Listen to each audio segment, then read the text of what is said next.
Yeah, you in the mix, man. You in the mix. Sports mix. Yeah, you in the mix. Rockin' with Kenny. When it comes to news, man, he got plenty. You in the sports mix with Kenny. News and knowledge. A lot of dope techniques make kids become scholars. You need to tune in. A lot of hot topics. When it comes to sports, Kenny sound like a prophet. You in the mix, man. You in the mix. Plus, he keep you up on all the hottest trends. Plus, you never know who he has as a guest. So grab a cold one, man, and just tune in. You in the mix, man. You in the mix. You in the mix. Sports mix. You in the mix. Rockin' with Kenny. When it comes to news, man, he got plenty. You in the mix, man. You in the mix. You in the mix. Sports mix. You in the mix. You rockin' with Kenny. When it comes to news, man, he got plenty.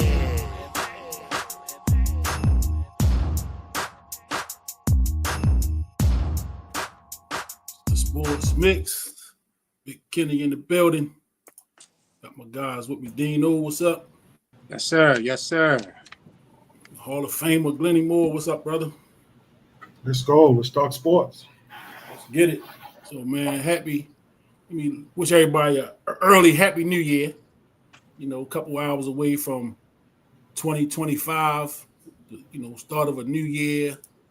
I don't know if, people got traditions or, making the new year, new me proclamations this time of year and your New Year's resolutions and whatnot, whatever you do it safely, do it safely, do it smart, be smart about it, have fun.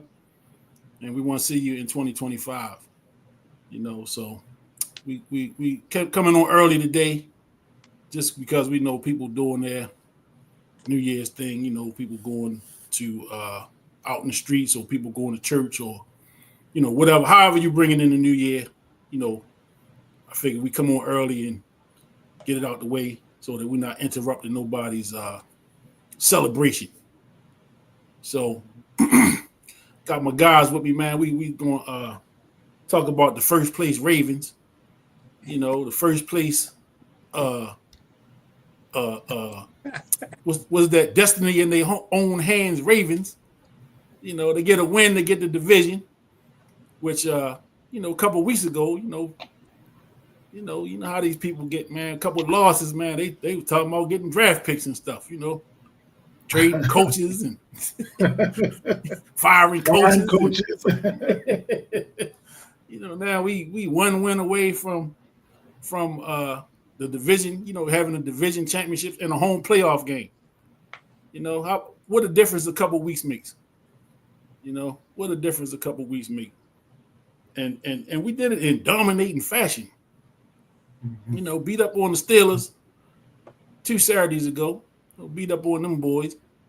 And then went to Houston and gave the Texans we gave them 2 points. We gave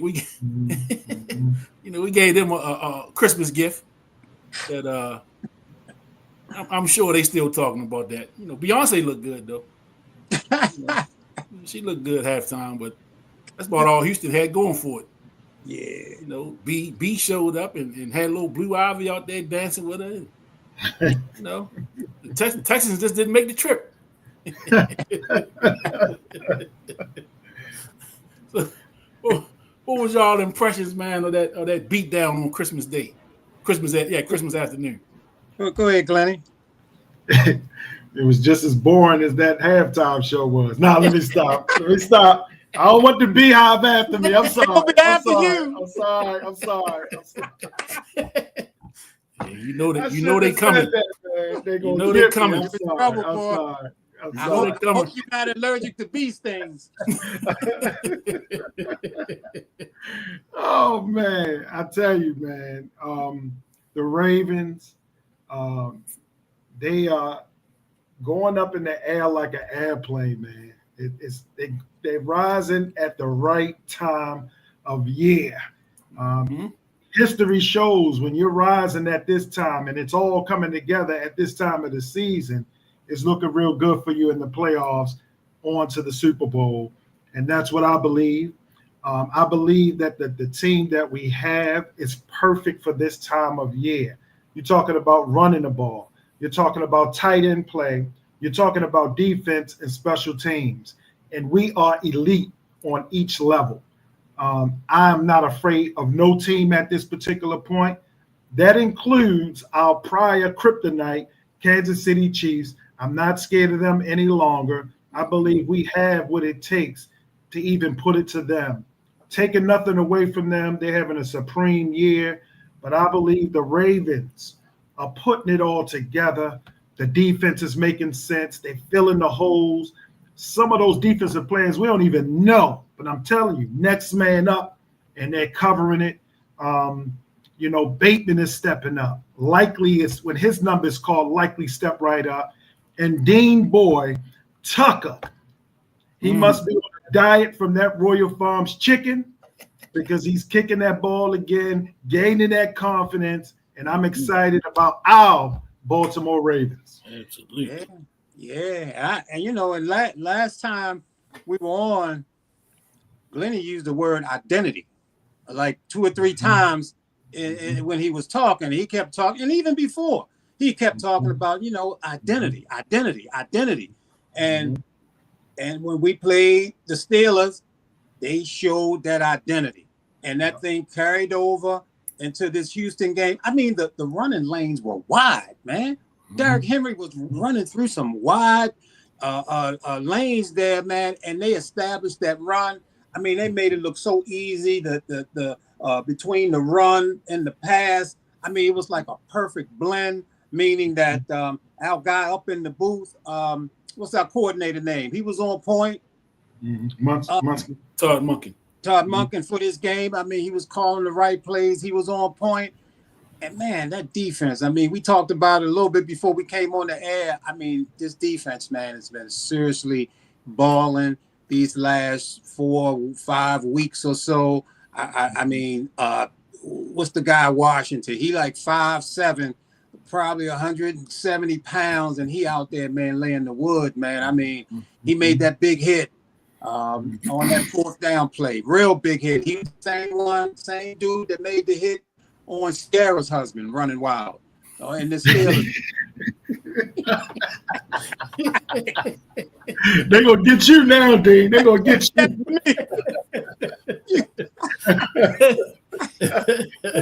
Man, I'm real, Glennie said a mouthful about being,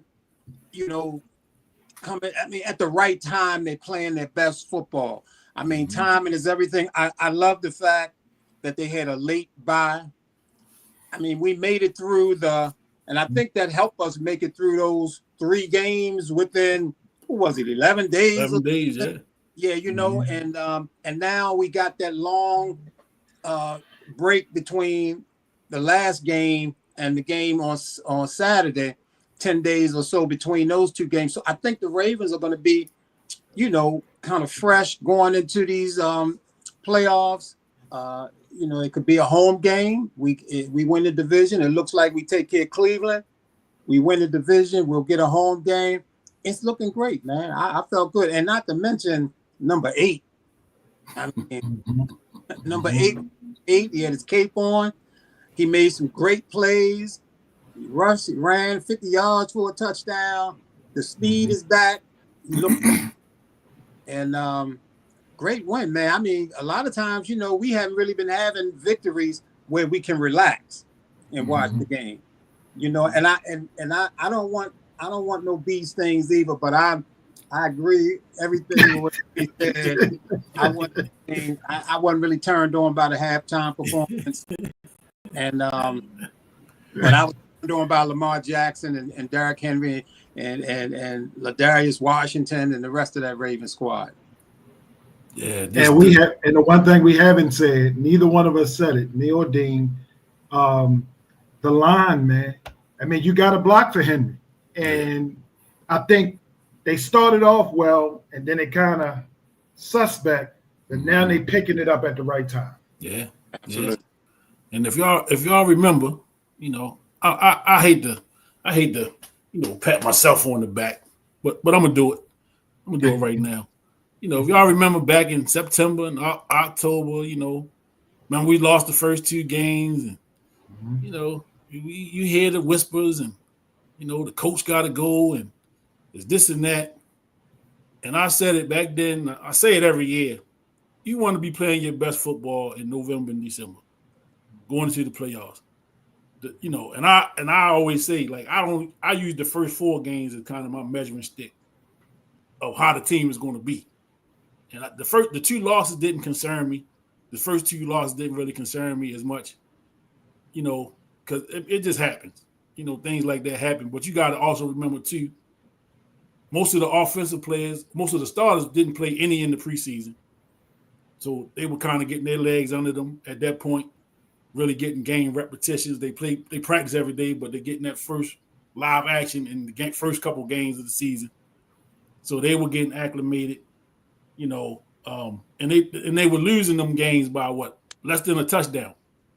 So it wasn't like they were getting blown away in those games. They were competitive in all the games that they lost, you know, early on. And it's just you want to build your team to be playing your best football right now. As we 1 game away from the end of the season, you know, the defense was maligned and belittled. They couldn't cover nobody. You know, the sports mix host Kenny said they need to put Hamilton in the back, you know, on the back end. And I think somebody over there was listening because he went to the back end and things changed. They haven't been giving up the big plays. Yeah. And the defense as a whole, I mean, they shut the Texans down. You know, shut them down. And Stroud is a legit NFL quarterback, man, and he was frustrated. You know what I'm saying? He couldn't get himself together. You know, and when we played them last year, I think his rookie year, he looked pretty good. Even though the Ravens beat him, he looked solid. So you know, he's been solid ever since. But he couldn't get it together. The defense pitched the shutout. Yeah. You know, like Dean said, Derrick Henry felt sorry for him. He tiptoed out the end zone and got caught for the safety. Yeah, gave him a couple. Gave him the 2. You know, but for the defense to be playing the way they playing at this point, for all of the ridicule that they took early on, and it's coming together right now. And I think, Glenn, you said it with the offensive line. I think Derrick Henry was averaging like 5-6 yards a carry, something crazy. Yeah, you know, and he got like 1,800 yards, and they say he got less carries this year than he had the year he had 2,000. Yeah. So Derrick Henry got to be fresh. He got to be relatively fresh because he's not carrying the ball 30 times a game like he did with Tennessee. But this is time of year right now. This is Derrick Henry's time of year. Every year shows in history that this part of the year is when he start really running that ball and getting stronger and better and stronger. Mm-hmm. And I think it's because of his work ethic. Yeah. I think, you know, his work ethic. And I just wanted to say, do y'all think that Stroud, do you think that's a sophomore jinx for him? I mean, this is his sophomore year in the NFL. He didn't have so much of a great year, or do you credit the team with the bad year more than him? Yeah, that sophomore jinx thing, man, it's pretty amazing. You know, they've been throwing that thing around for years, and it always seemed like a lot of people who do well in their freshman year in the league turn around and have a tougher, second year. But a lot of it has to do with, you know, you now got film on the person, you now got history, you got tendencies, you got all kinds of things like that on the person. So that second year, you're a known entity now, as opposed to the first year when you fresh and maybe you don't know, some of these tendencies that they have. And then also, they've been talking about their offensive line. He's been getting hit a lot this year. I mean, the protection has not been there for this guy. And I don't really care who you are, man. If them guys up front can't protect you, you're not going to do that well. Mm-hmm. Have Lamar Jackson had his sophomore jinx? I don't think he had it. No, I'm just asking. MVP. No, sir. He did. He was MVP a second year, wasn't he? He won MVP. Mm-hmm. You know, and he's supposed to be a running back. Yeah. Or wide receiver. Yeah. Punt returner. You know, he anything but a quarterback. And don't forget he broke our boy Michael Vick's record. Vick. Yeah. Game with the most yardage by a quarterback, and I think he did it in 41 less games. Wow. Yeah. Wow. So, yeah, but he's a flash in the pan. You know, a couple of years he be out the league. And I heard Michael Vick. I read something. I heard him talk about Lamar. He said, "Yeah, I'm a little hurt that my record gone. You know, but records are made to be broken." And he made I read this comment. He said, I really don't know what to say. The guy's such a great quarterback. He said, but I'll say this. He said that Lamar Jackson is a better passer than he is a runner.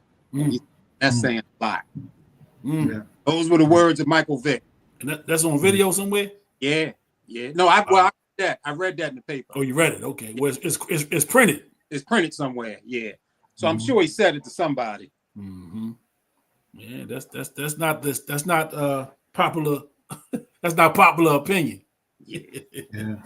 I read somewhere every week where people say, you know, you can't win for a guy like that. You can't win for a guy like that. I'm like, come on, man. This dude won like 75% of his game. What are we talking about?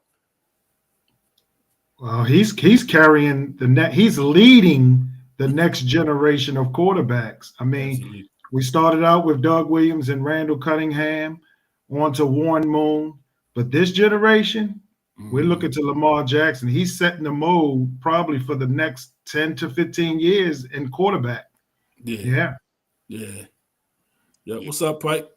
Larry Jordan say what's up. Larry Pike Jordan, what's up? Yes, sir. Brother. Yes, sir.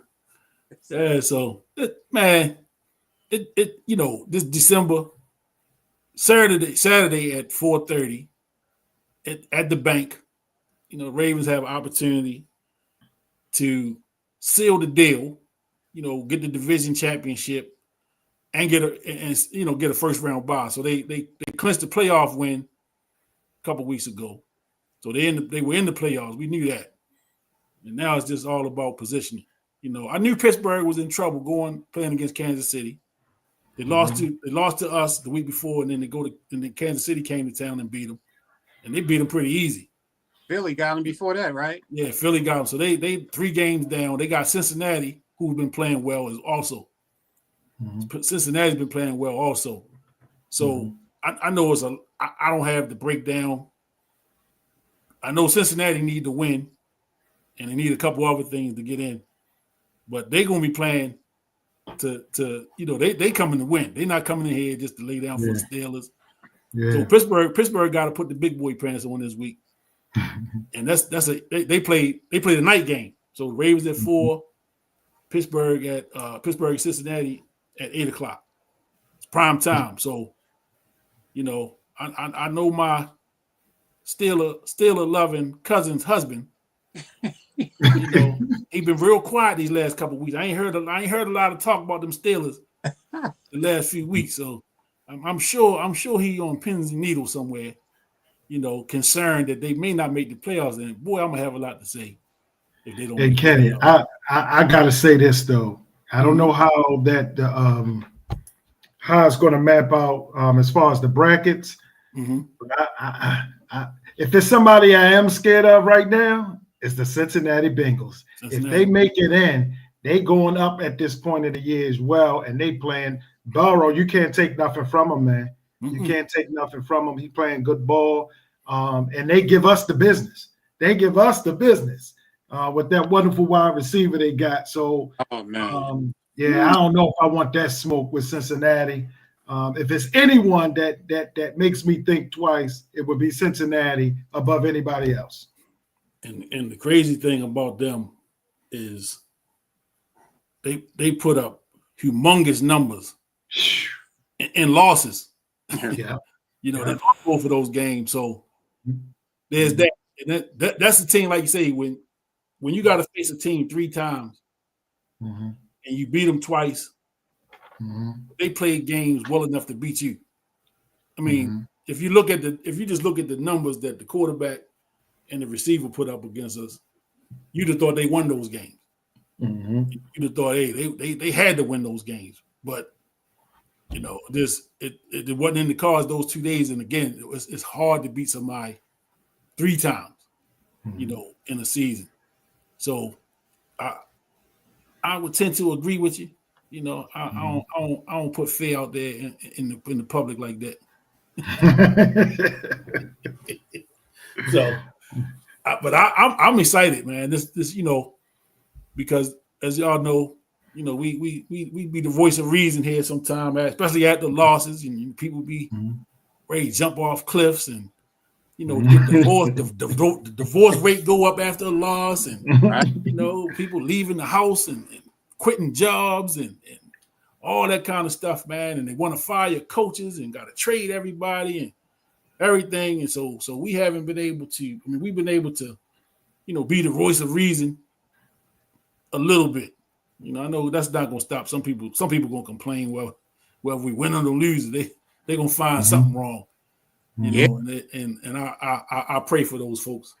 You know, I haven't heard them talk about Harbaugh either. No, yeah, They ain't talking that you know, get rid of them stuff. They ain't talking that stuff. but you better believe the clip is loaded. For real. The clip is loaded, and if there's anything wrong, if he don't throw the red flag, or he throw the red flag when he shouldn't, they coming. They coming. Yeah. and based on history, he gonna do that. Yeah, compare Lamar with the major white quarterbacks records that he's broken. They always compare him with Mike Vick. Yeah, you know that. Yeah, You know that. yeah. You know?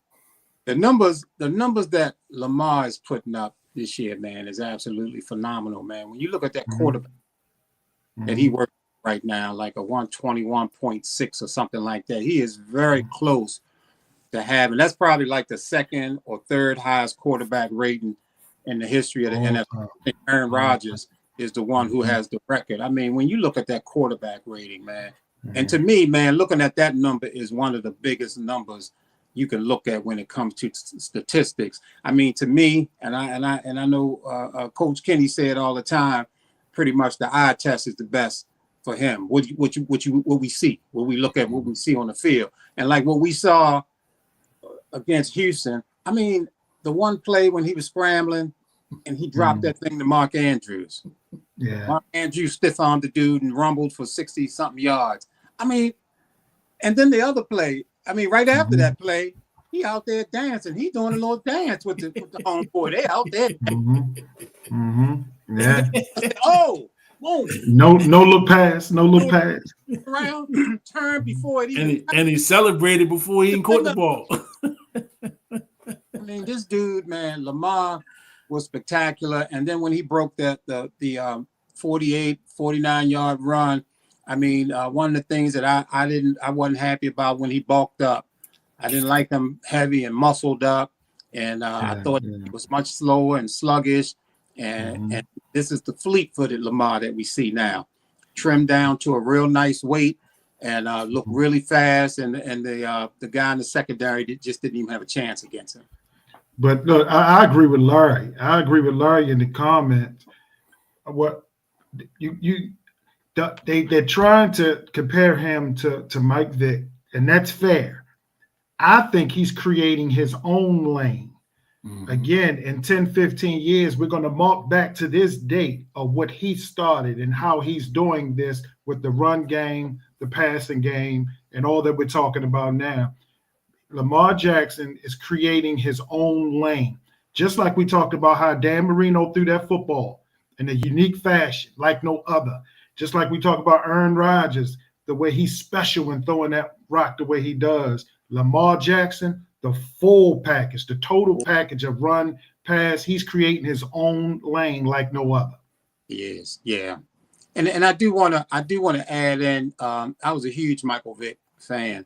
And I do want to add in the fact that he lost like 3 years of his prime for being incarcerated for the whole situation with the dog. So you're looking at a guy who did what he did without 3 prime years. I think he missed like 28, 29, 30 or something like that. So shout out to Michael Vick and what he's done. But I have to agree. Lamar, I mean, he's one of one. He's one of one right now.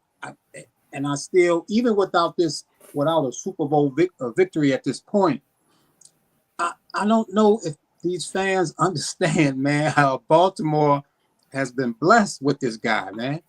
I mean, football has never been this great in Baltimore. I mean, we won them Super Bowls, but Lamar Jackson, the talent that he is, what he brings to this team, what he brings to this league. I mean, they throw this guy on nationally televised games all the time because he's that guy. Yeah. Lamar is that guy. Patrick Mahomes, right now, they could say he's the living GOAT in the league. I understand that, and I'm not arguing that. I know that Joe Burrow is tough, and Josh Allen is rugged, man. That dude can ball, and I mean, there's talent. But this dude, Lamar Jackson, man, he is one of one. And I think right now he is the biggest star. He may be the biggest athletic star in the United States at this point. I don't know of anybody who's bigger than him. Okay, we got Dan Royal. Say if Lamar was white, he'd be in the GOAT in Baltimore fan. Absolutely. Yeah. Absolutely. You got Baltimore fans still talking about Flacco. Right. And no offense to Joe Flacco. No offense to Joe Flacco, but come on, man. No. Come on, man. Joe Flacco, he did his thing. Was good for the Ravens when he got here, and for his time. And the unfortunate thing, his time was up. His time was up here. It was time for Joe Flacco to move on. And like it or not, at some point, Lamar Jackson's time will be up here. It's just not right now. Right. It's just not right now. And so we're talking about Lamar and just how extremely talented this dude is, man. And he ceases to amaze me because the broken plays and the plays he just like you say, he's scrambling and it looked like he out for dead, and then boom, a no-look touchdown. And we celebrating before the dude even caught the ball. He already running back like, come on, man. This is like you say, this is must see. Legendary stuff. This is must see. That's like Larry Bird and needing the red, white, and blue ball in that 3-point contest and stick up his finger while the ball is still in flight and walking off the court. Yeah. And he said, Don Royal said, look at the teams that colluded against him. Nobody wanted Lamar when he was a free agent. Hey, we ain't touching that. We ain't touching that. Thank you. Thank you. The thing about Lamar Jackson when he was, my son, who's the same age as Lamar Jackson, Ramel, he was showing me high school footage of this dude. Dad, check this dude, Lamar Jackson out. Oh, he's tough. Maryland should get him. University of Maryland should get this guy. Okay, he go to Louisville. He's still showing me highlights. I was like, that's the same guy you were showing me in high school? He was like, Dad, you tough. Look at him hurdle that guy. Look at this. Look at that. Man, the Ravens got to get this guy. Man, they got to get this guy. And man, on draft night, and he been talking Lamar Jackson the whole time. I hadn't even heard the Ravens or anybody even mention his name. Yeah. But he kept saying, man, they got to get Lamar. They can get him. They got to get Lamar. So I go to pick him up from work that day, and he was at Walmart working. Now he come out of Walmart, and he is steaming. Dad, man, what the hell is up with the Ravens and this love for tight ends? You remember they grabbed Hayden Hurst. Yeah, they did Hurst that year. What is up with this man? He said, Dad, I'm not playing. I'm not watching them no more. That's it. I'm not watching them. He said, man, I'm done. He was cussing all the way home, man. Cussing, but he was cussing. And then down the road, and then they say the Ravens have traded with the Philadelphia Eagles with the 32nd pick. And man, when they announced Lamar Jackson name, man, I thought he was gonna go through the roof in the car. Yelling and everything. So he been on this Lamar Jackson tip. And then, you know, Lamar stepped out one time and was out at one of these when they had them little fights somewhere, you know, they had it ringed off and everything, and people in the hood, neighborhood or whatever come around and be watching. And Lamar Jackson was there. And he actually was there with the guy Judy, used to be receiver with Denver. Now, yeah. So my son said he saw Lamar there. So he went over there near where Lamar was, and they was like standing close to each other. He said he never said anything to him. He said, but then Lamar Jackson just leaned over to him and dapped him up, you know. And Ramel said he turned around and said, yo, keep doing what you're doing. You the Michael Jordan of the NFL. And I appreciate that. I appreciate that. And then on Lamar's Facebook page, they had I don't know if it's Facebook page or Instagram or whatever. They had a picture of Lamar there at this thing, and Ramel, he right up in the picture. Wow.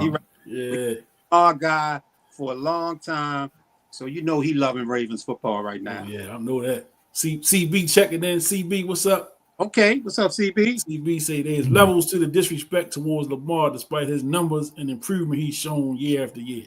Yeah, definitely some levels to it. And you know what, man? And sometimes I be, you know, it's 2024, get ready to be 2025, and we don't really. It's a shame, man, that we still have to address some things. You know, like you would think that as time progresses, you know, people will mature, you know, and everything, but you still have to address certain situations, man. A guy like Lamar coming out, and he's a running back, he's a receiver. Lamar didn't even run a 40 because he didn't want to hear no crap. Because if that thing would have said 4.29 or something, or 4.3, which it would have, you know, talk would have been elevated. He should be a receiver. So he didn't even run. But, you know, man, when I looked at the 100th anniversary of the NFL, and they had, you know, they talked about the greatest at each position. And as they went through each position, you know, when you got to the quarterback position, there was no black quarterbacks that made top on that show there, man. And you know, and it's kind of sad, man. You know, like even when you look at, you know, Warren Moon had to go. Canada. You know what, Brooks? You're right, man. But you know what? I love you, Brooks. Love you, Brooks. All right, I'm closing it. All right, I'm done. No, he's right. See, you know what? I ain't even pick up on it. I ain't even pick up on that one. See, that was an inside. CB said, "Not here, Dean. Not here. Not here." CB, one of my original podcast roundtable guys. Bring him on, man. Bring him on. He got a link. I sent him a link. I told him to come on. Yeah, Brooks right. Man. Brooks is so right. On point as usual. Yeah, but so let me ask y'all this, because there's been a lot of talk on all the morning shows the last couple of weeks. Who's the MVP of the league this year? Ooh. Man, I definitely, and I said it on a podcast last night. I gotta go with Lamar. I gotta go with Lamar, and that's not taking anything away from Josh. Josh is a baller, and this guy just carries the team on his back, and so I'm impressed with him. Yeah, I will go Lamar, Josh. Then I'm gonna toss it up, and this is kind of controversial. The Barrow, Joe Barrow, and then Saquon. Now let me be clear. Let me clear that up, Kenny. And I would say Saquon is the offensive player of the year, but not the MVP. Yeah, I'll go with that. But not the MVP. I'll go with and so, and I don't know if you're going to talk about the rookie of the year or not later. Maybe I could talk about Daniels and the other kid Mix from Denver, because I hear those whispers and stuff about the rookie of the year thing. But MVP, Lamar Jackson, he's carried the team. He's been the leader of that team. We can't do without him. I don't care if we got Henry. We can't do without him. Our receiving core is not elite. Our receiving core is not elite. Even our tight end is not where he used to be. And I believe that Lamar is raising his team up from the line to his skill positions. That's all Lamar to me. And I say Lamar's the MVP, Josh Allen. Then it's a toss-up for Joe Burrow with this season almost passing 5,000 yards. Saquon, who's probably going to get to 2,000 yards with 17 games. And somebody brought it to the attention today where Eric Dickerson complained that they had 17 games.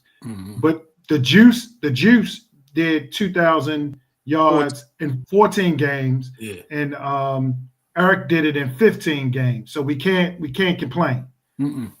No, it is what it is. Yeah. It is what it is as far as that go.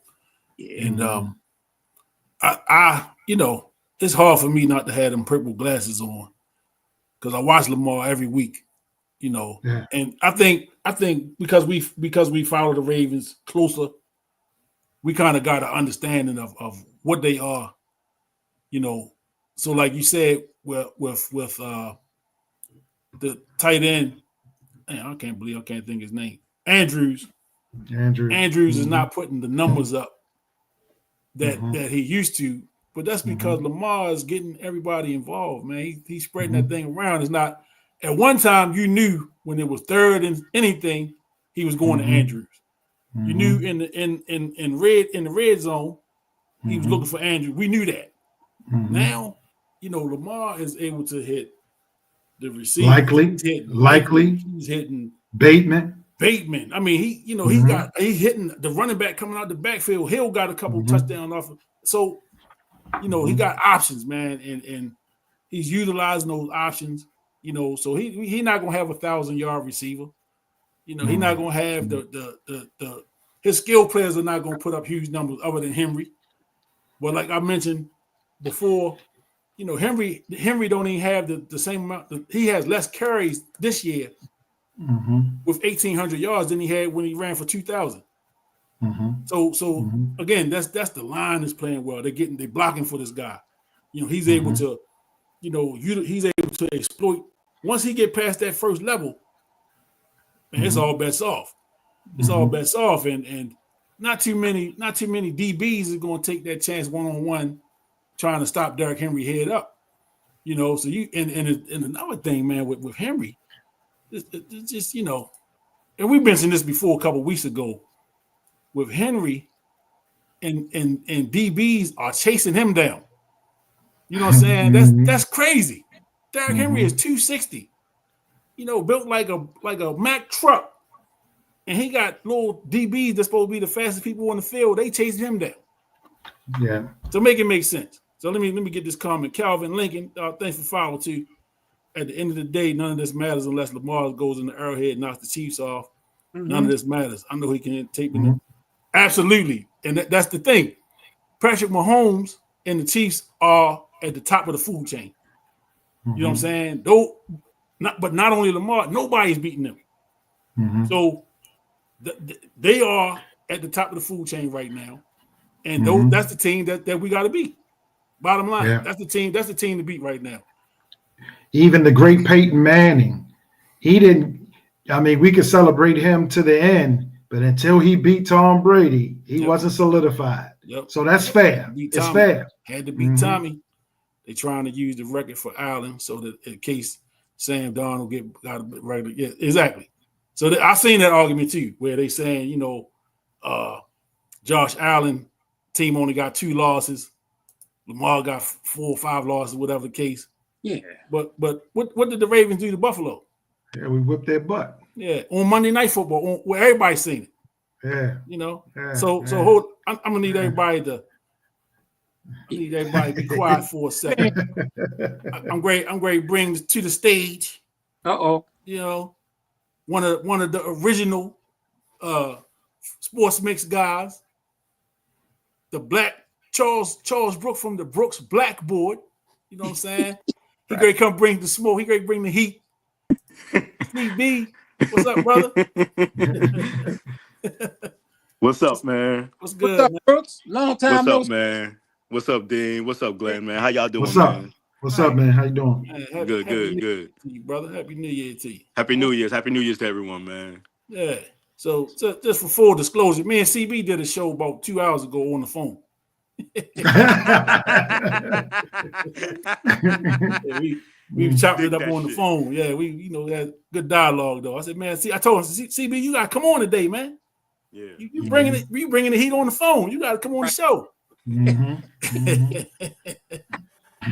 So what's up, CB? What's going on, man? What Just you think chilling, about man. these You know, Ravens, man? I'm What you think? watching the I was checking out the replay from last night's game, the Niners and the Lions.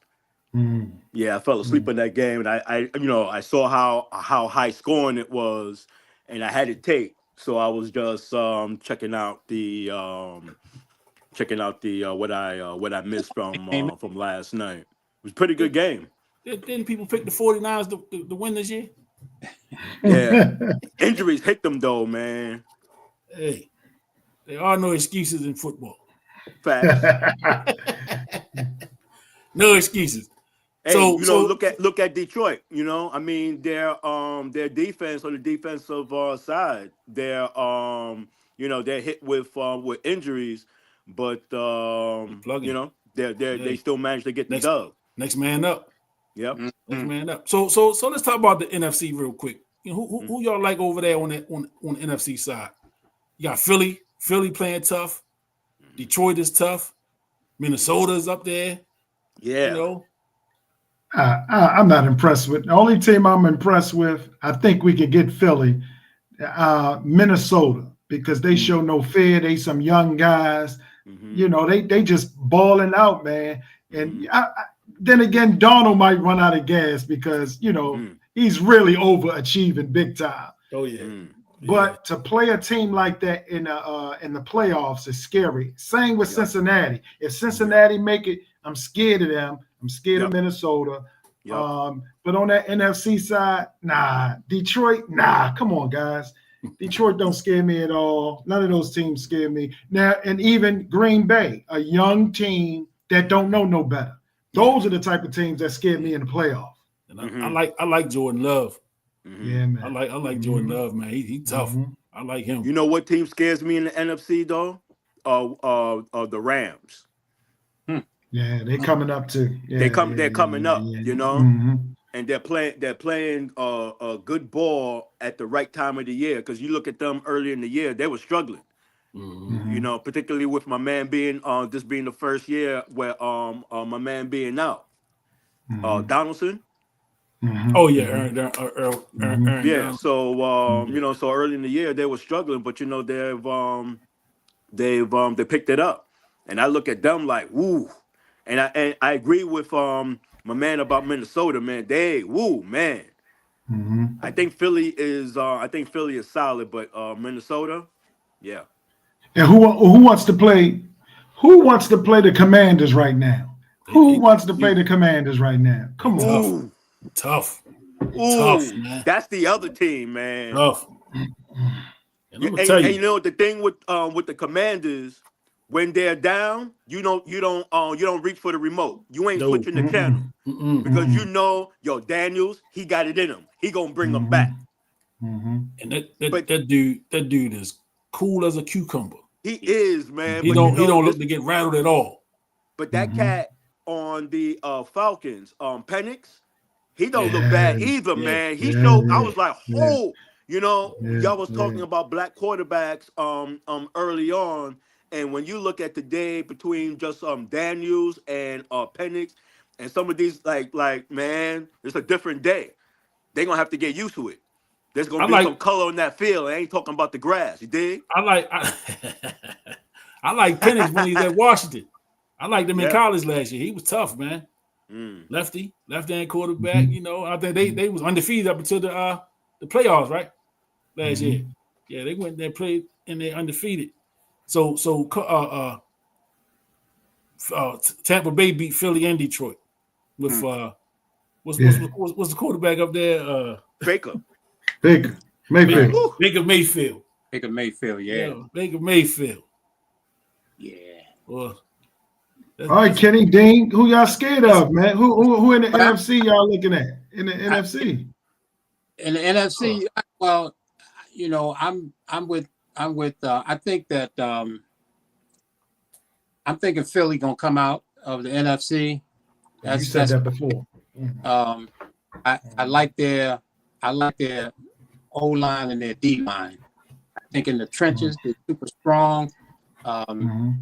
What's his name is a good quarterback. He ain't great. There's other quarterbacks over in the NFC that could be better than Hurst, but I just think they're strong on those lines, man. And you know, when they get to those tough playoff games, that thing could be the thing that pull them through. So I'm looking at and if it ain't them, it might be an all purple Super Bowl, Minnesota.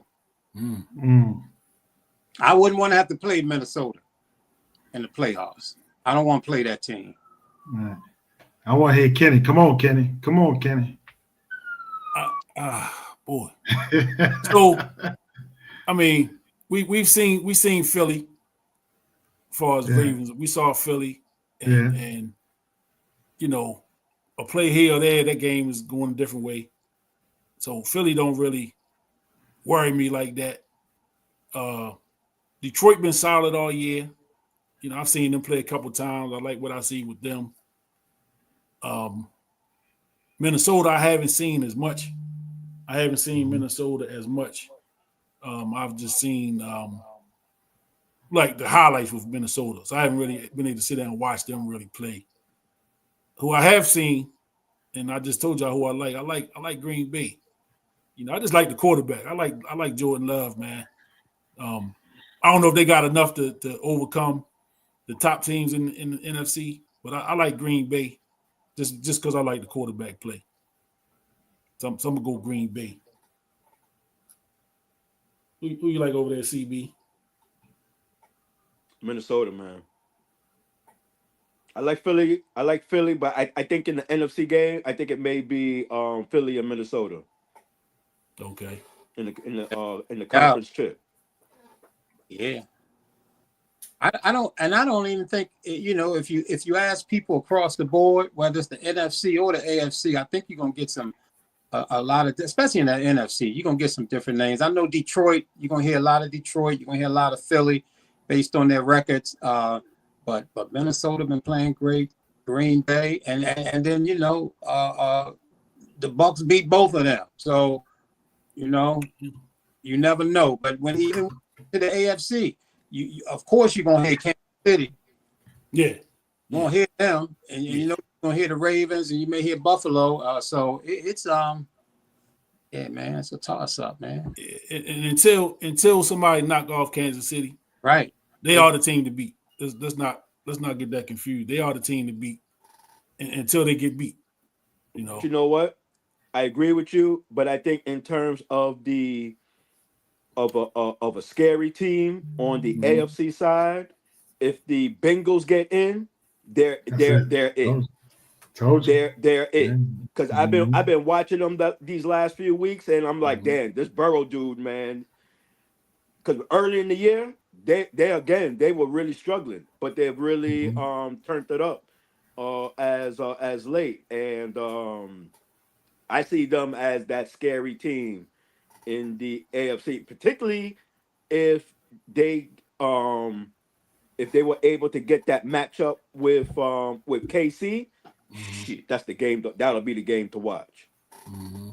That'll be the game to watch because Burrow, man, I think he has a record for throwing 253 touchdowns, like 8 games in a row, something like that.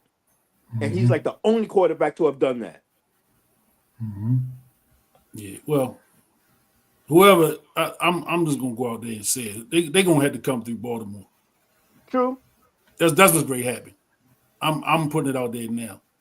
So Kansas City, Cincinnati, Tampa Bay, Green Bay, Philadelphia, Pittsburgh, Buffalo, y'all gonna have to see us. Somebody. As a matter of fact, y'all in the way. You're in the way.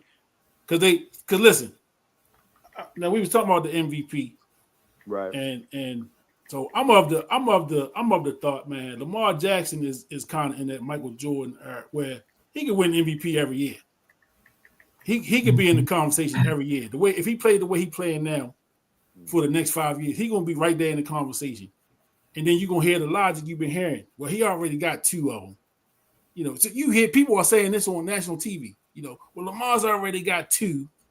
You know, and then they use some other metrics to say, well, I'll go with Josh Allen because of X, Y, and Z. Fooey.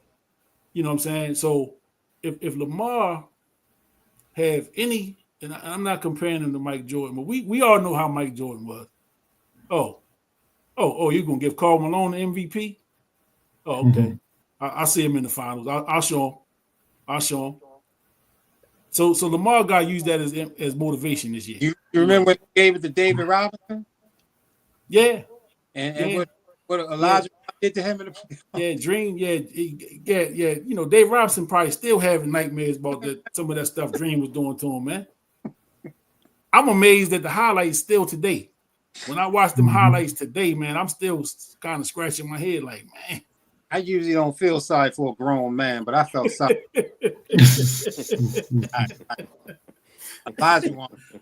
Hey, he cooked that brother, man. But you know, man, they came up with a speaking about the MVP, you know, I hear the argument on the other side saying that Lamar Jackson has a better supporting cast. They say that Josh Allen does not have a Hall of Fame running back to hand the ball to like Lamar Jackson does, you know. And but you know, when you look at Derrick Henry again, his 3 previous seasons with Tennessee, he was averaging 4.1, 4.3, 4.2 yards per carry. He come to the Ravens and he's averaging 5.9. I mean, this is his production has went way up with the Ravens. That lets you know what Lamar has done for this dude. Lamar done won MVPs without him.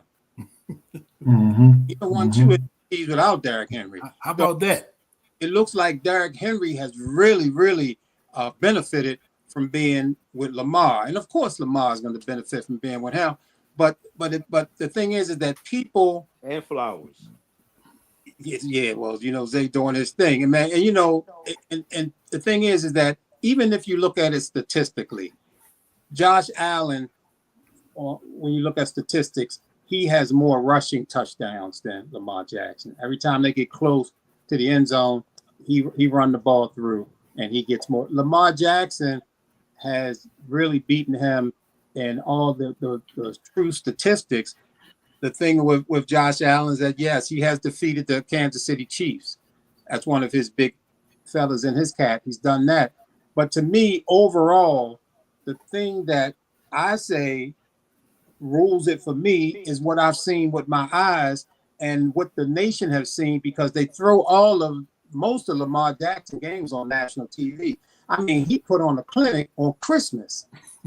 I mean, on Christmas Day, man, with everybody watching. The dude did what he did, man. I mean, so the whole world has seen it. The Pittsburgh game, they had that on national TV. He's been on Thursday night football, Sunday night football, Monday night football, the primetime game on Sunday. I mean, the guy has done it in front of everybody. So even if they they came up with this new term I'd never heard of before called MVP fatigue. So Josh Allen may win it because of MVP fatigue, meaning they done gave it twice and giving it to him a third time. They got a term for it now. MVP fatigue. They just make shit up, man. I'm like, okay, man, but for me, maybe, and I do have a gut feeling that Josh Allen's going to win it. But maybe that's the thing that Lamar needs. Take that award from him, let him have an edge, some anger or whatever going into the playoffs, and so he want to smash people. They giving him an MVP award. Maybe he'd be a little bit soft, and I don't know how y'all guys feel, but I look at this Ravens team as a much better prepared playoff team then the 15-1 team, or was it? Was they 15-1 and then they went to 17 games and they were 15-2 or whatever? Those games. This team right here is the best Ravens team for. They look more mature. They look more mature this year. Yeah, I agree. Yeah. Cheese, what's up, homie? Hey, what's up, Cheese? You know what, Dean? One of the originals. You know the one thing that concerns me, I guess, with the Ravens, when they get in the playoffs, are they going to maintain their style of play, or when they get into the playoffs, are they going to all of a sudden become or try to become a different team? Because I think, and you tell me if I'm wrong. You fellas tell me if I'm wrong. It seems like the L's that the Ravens got in the most recent playoffs, to me, when I look at them, they look different. Their style of play looks different, feels different in the playoffs versus the regular season. And I would think that this year that they have King Henry in the background, that difference, whatever change that they plan on making, like that playbook is in the garbage. Yeah. Like they're gonna go with the playbook that got them there. Yeah. You dig? Yeah, that's how they gotta play. Yeah. Shout out to Calvin Lincoln, first time checking us out. Yeah. Great podcast, no nonsense. Reminds me of the ESPN sports reporter. Damn, that's high praise right there. Real high praise, man. John Saunders and Dick Schapp, Andrea Kramer. Shit, I used to watch John Saunders. John Saunders used to be here on Channel 2. He was a Baltimore guy early on in his career, man. So I appreciate that. ESPN reporters, appreciate that. Appreciate that. That's when ESPN was about some real sports journalism. Oh shit. Yeah. Cheese say he been saying it for 5 years. People don't give him more credit for having an off the chart football mind. Yeah, man. Because he's a running back. But I think, you know what? But I think that Brooks, you said a mouthful, man. And to me, that's what Glenny has been saying like all along. What you said was exactly what Glenny has been saying in these podcasts over the last 4 or 5 weeks about identity and sticking to what you need to stick to. You got Derrick Henry and as a running back, you cannot forget about him. I know in previous playoffs, they have sort of abandoned the run game and they were unsuccessful. But those run games that they abandoned, they didn't have this dude Derrick Henry in the backfield. So I think Derrick Henry there, you cannot abandon that guy. And I think they will not abandon him. Yeah, Cheese, you might be right.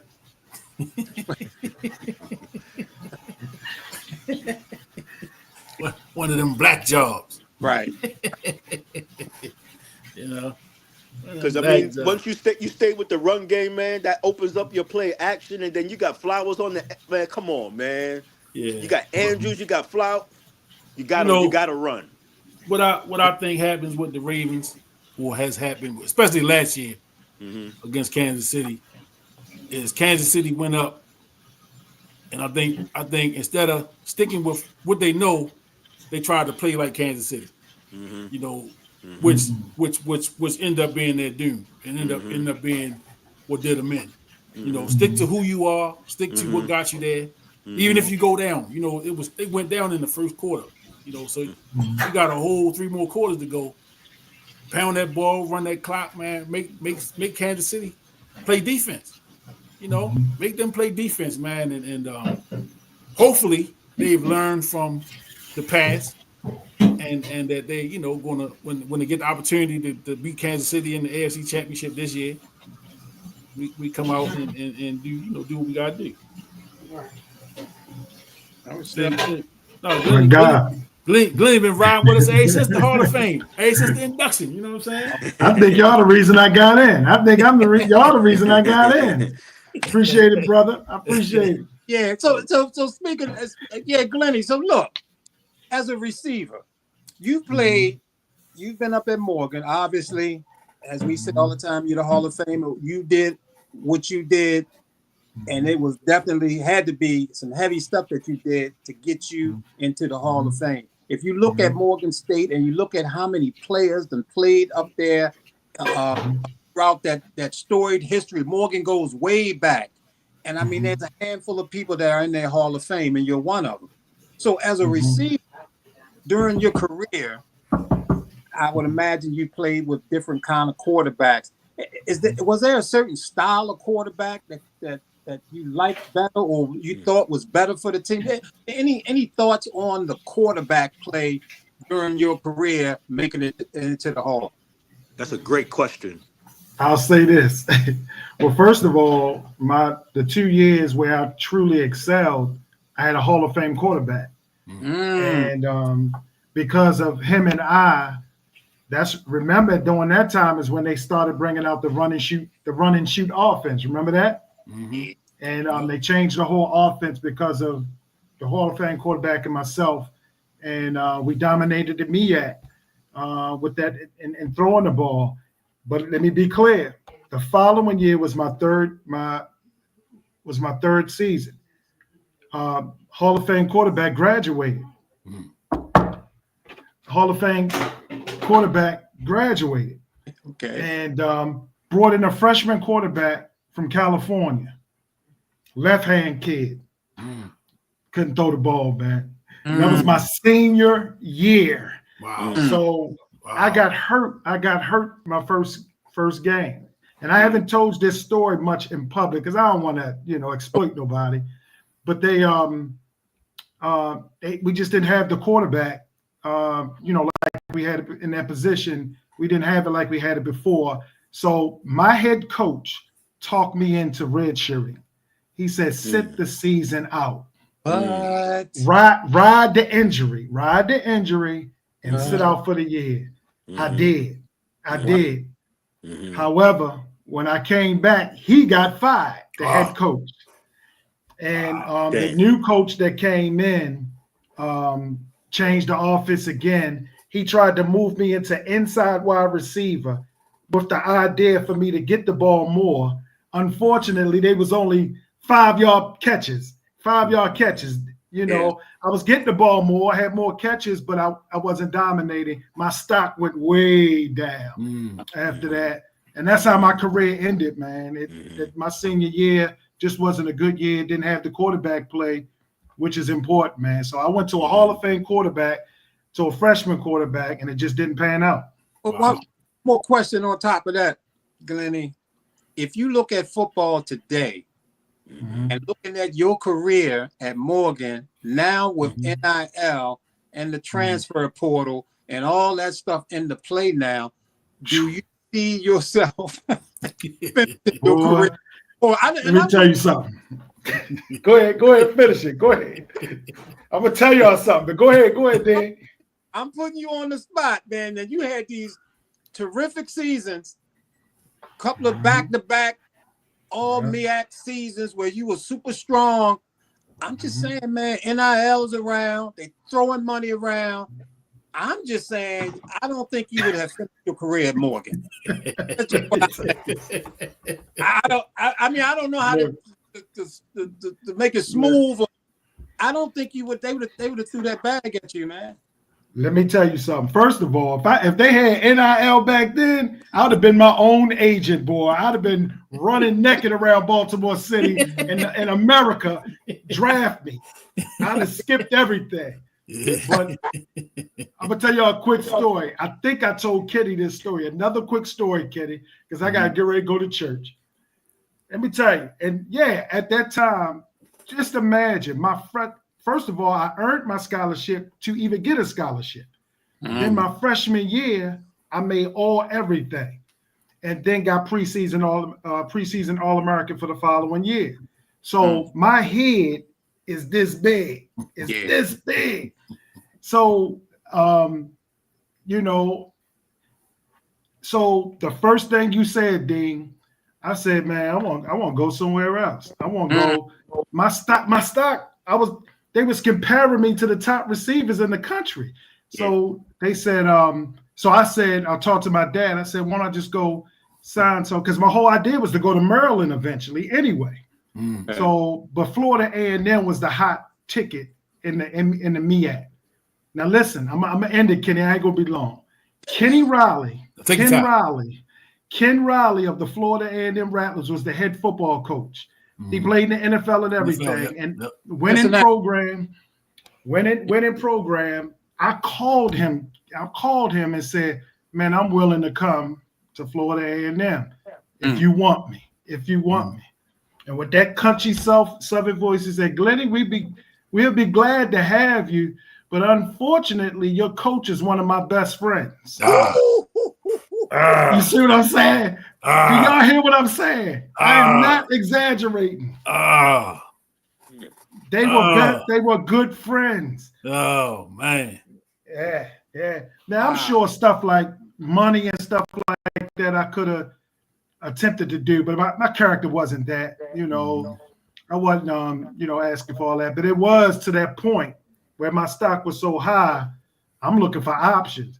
But man, I made the best decision in the world. Obviously, I'm a Hall of Fame at Morgan State University, an incredible school. And I'm glad. I'm just so glad and so grateful, man, that I stayed. It wouldn't have been no better nowhere else than other than where I am right now at Morgan State University. Absolutely. Congratulations. So don't pitch me no money, Dean. I don't want your money. I'm staying home. Morgan State University, baby. I'm still standing by my thought that if Glennie played when NIL was banging like it is now, he would not have stayed at Morgan. With him being that highly rated, they would have threw a huge bag at you, bro. Yeah. Period. Morgan State gave me so much more, man. Trust me. For me to even choose them initially to go there and humble myself to walk on says a lot, because I could have went to other schools and did that. I did it there. So I know you great break, Glennie, but I want to get your thoughts on these two things right quick. Yeah. So we talking about Morgan State. Yeah. Michael Vick, new head coach at Norfolk State, and DeSean Jackson is the new head coach at Delaware State. So they bring in their NFL. They're known as NFL players. They don't have any coaching background, either one of them. But I think the two of them, if done the right way, can bring the spotlight to those two programs to raise the you know what I'm trying to say, raise the profiles of those two programs, in a similar fashion to what Coach Prime did at Jackson State. What's your thoughts on those two hires in the MEAC? You just said it, Kenny. It's going to raise the spotlight, but it doesn't mean that they're going to win games. No. That's the challenge. Certainly, we bring on that opportunity to bring awareness to HBCUs, and I think that's a terrific thing. But when it comes down to coaching, can they do it? Can they coach young men? Can they recruit? Can they deal with this NIL stuff? Can they do all that, which is not an easy job for anyone? We've seen many coaches that tried it and they couldn't do it. And can they lead men? So, and I know for me, as soon as I finished playing, I coached the wide receivers at Morgan. And I just didn't have that. I didn't have that gift because my expectations were so high. I didn't have the patience for that foolishness. I didn't have patience for certain things. Is DeSean Jackson going to have that patience? Is Michael Vick going to have that patience? Of the level of play that they've been on to raise and stick to it with young men. And so I'm happy and I'm open to it as far as highlighting HBCUs and the fanfare that way. But I want to see if they can win games. Not only that, one more thing, Kenny. I'm hoping and praying that it will cause the 4-star, 5-star football players to start coming and saying, him and his buddy at a school, come on, let's go to Morgan State. Come on, let's go to Boyd State. Come on, let's go to these HBCUs and start that trend. That's what I'd rather see, is that trend right there. Yeah, absolutely, man. So I know you got a break. You know, so in part, you know, my brother, always appreciate your input. You know, you bring the Hall of Fame element to the show. You know, we need that. We need the profile. You know, so we're gonna do it again in 2025. We're gonna do it again next year. You know what I'm saying? And I'm gonna tell Dean, my Cash App will be in the chat.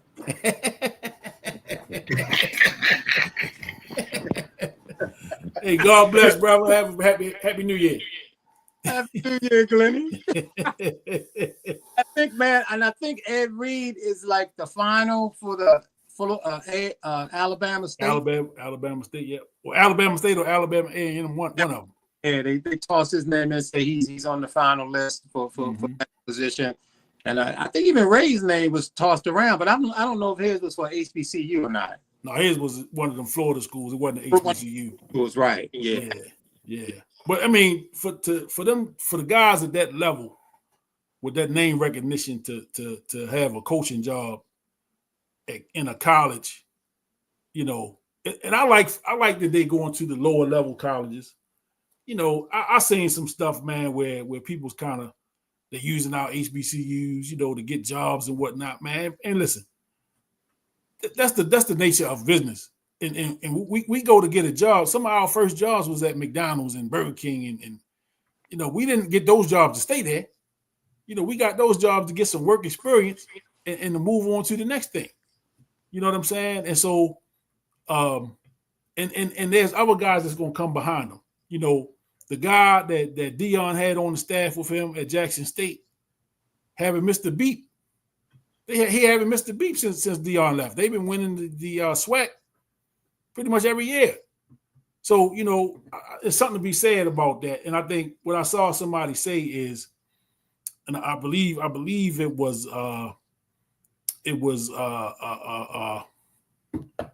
Jimmy Johnson. Jimmy Johnson told Michael Vick, you know, really it's about building the staff. You know, have some great coaches there.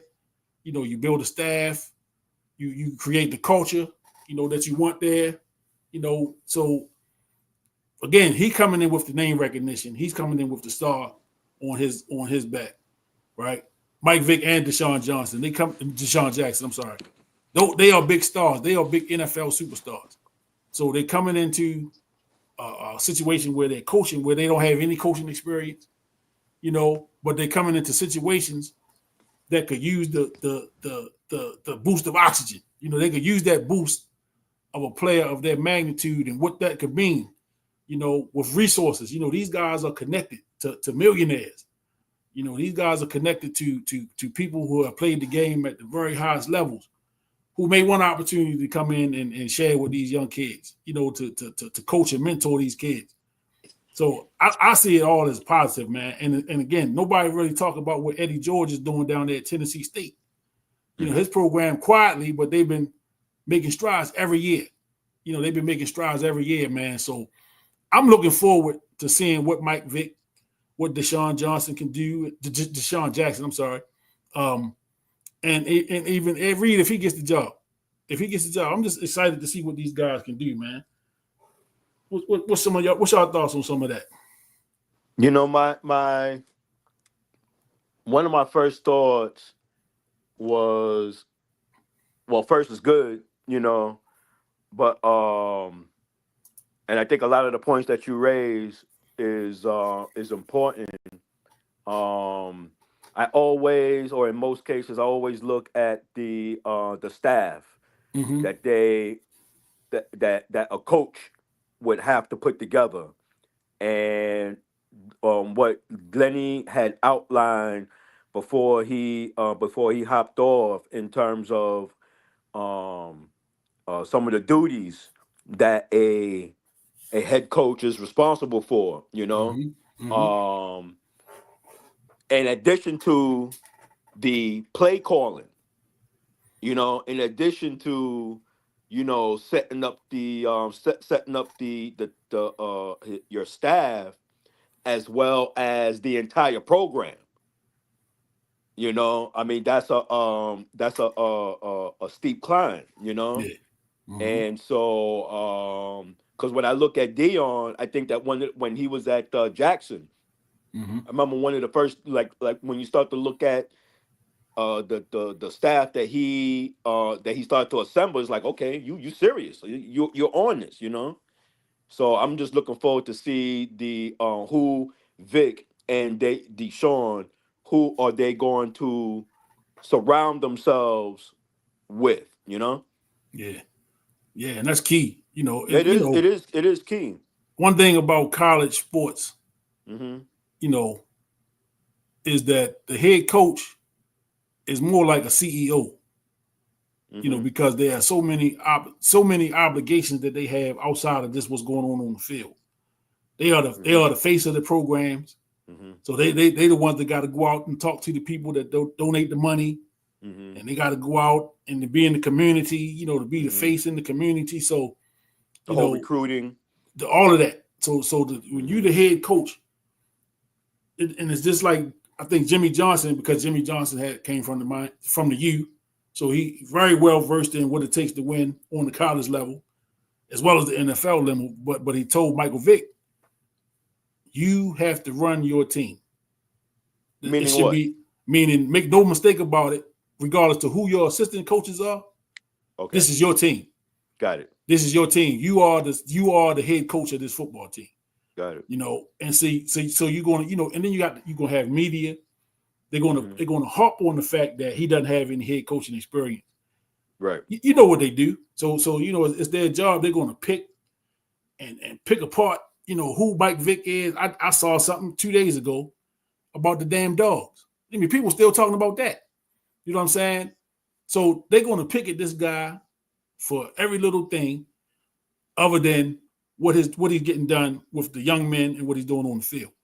You know, so it's important for any coach to put a staff around you so that, you know, you want your staff to make you look good, of course, but you know, you want to have a staff that's going to get your message across and have the kids playing the style of football that you think is a winning recipe.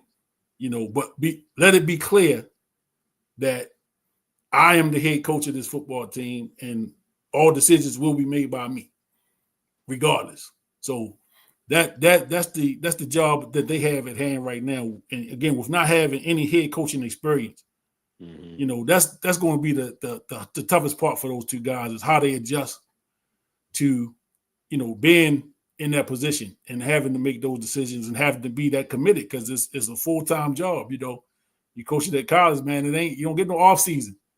You know, they already started working. Yeah, so it's a full-time job, and you know you're going to be tested. Your commitment is going to be tested for sure. You know, and I saw Andy Reid gave DeSean Jackson a shout out. You know, just praising him on the job. So these guys, man, regardless to what's been said about them in the media, you know, for whatever, you know, DeSean Jackson, you know, was supposed to be a hothead and he was this and that.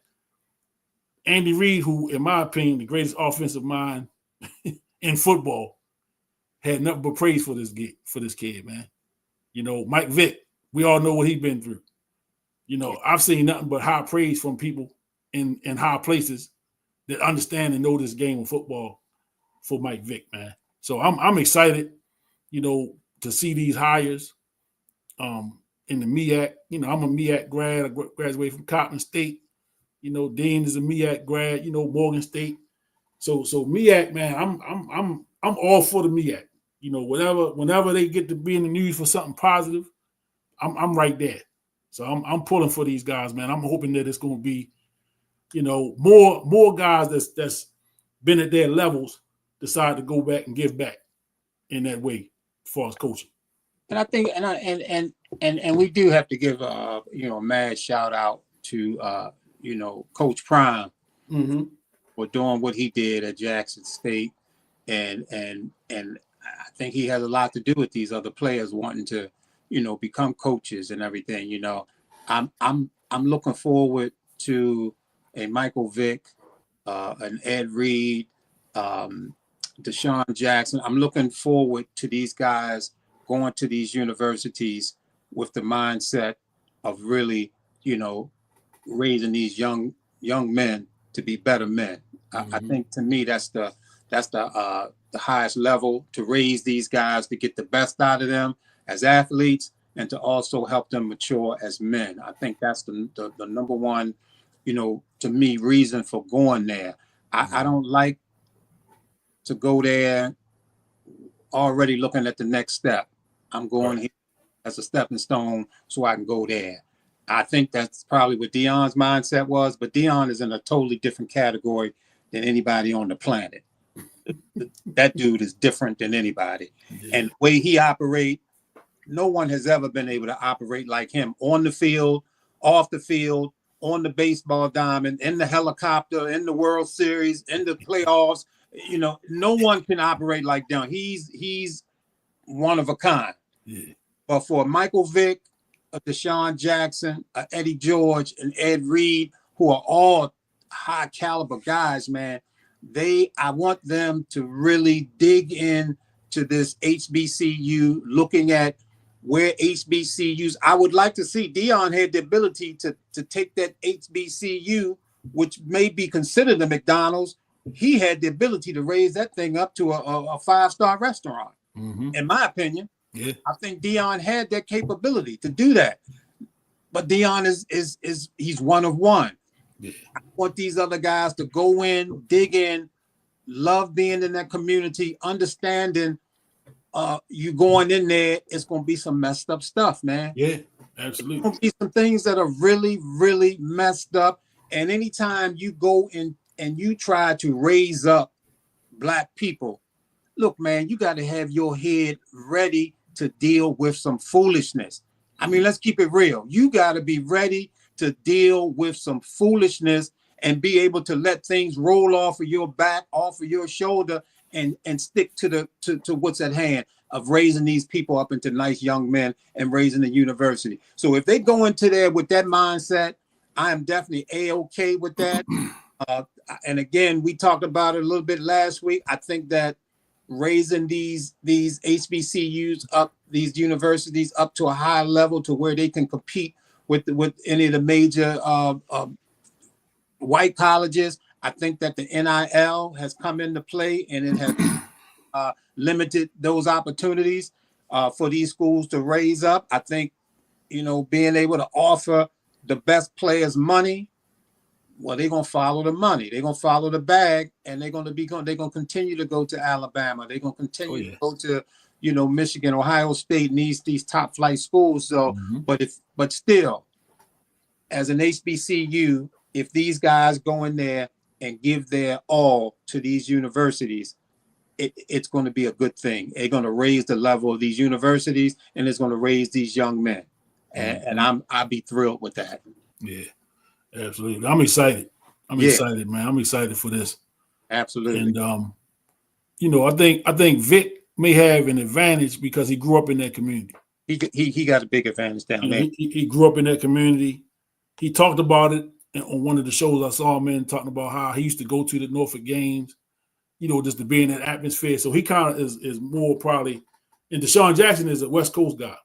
He's an LA guy, and I don't know what the HBCU situation is out there, but HBCU is more of a southeastern part of the country type of a thing.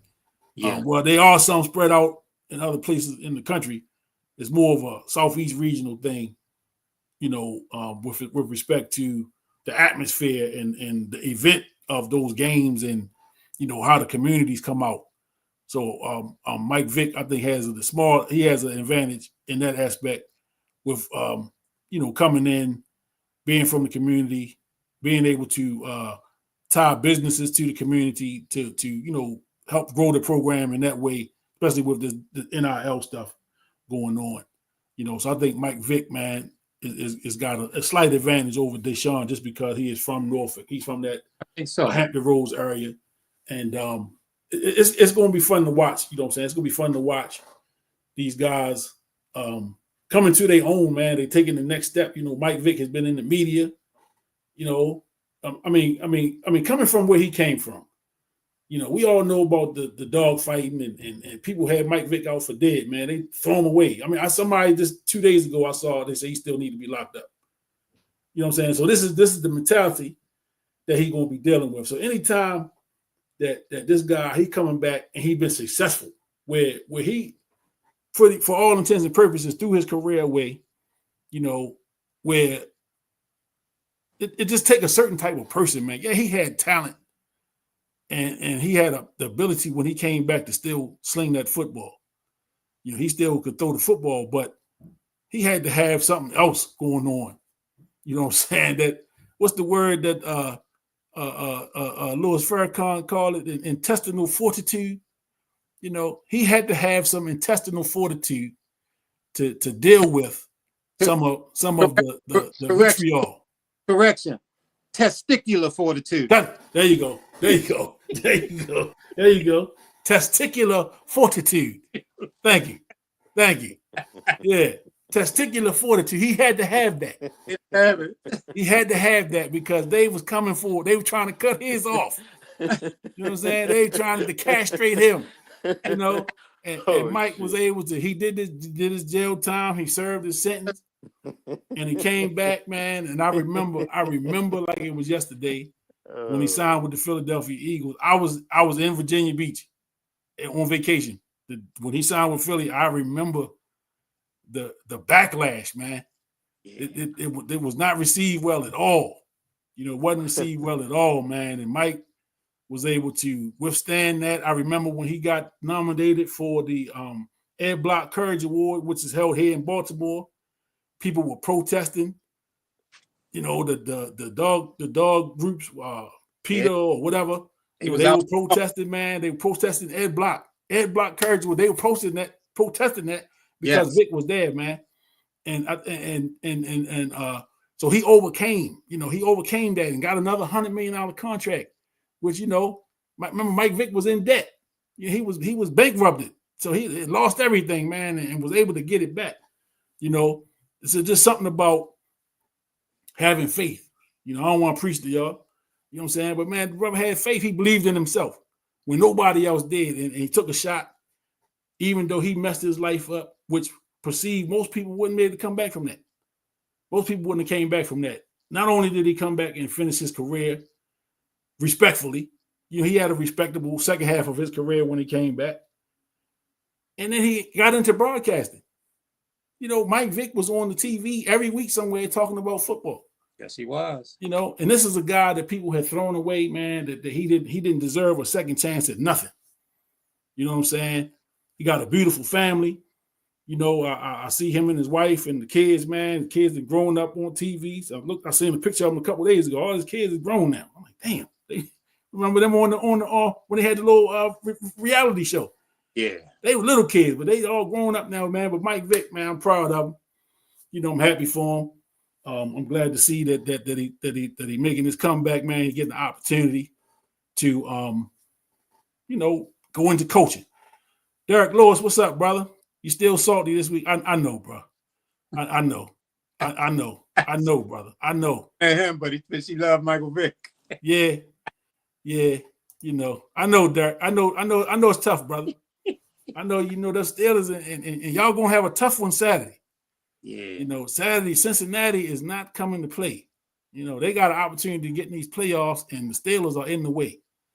Yeah. So hey, Derek, don't hire from us next week, man. If the Steelers don't win this thing, man. You've been pretty stand up the last 3-4 weeks.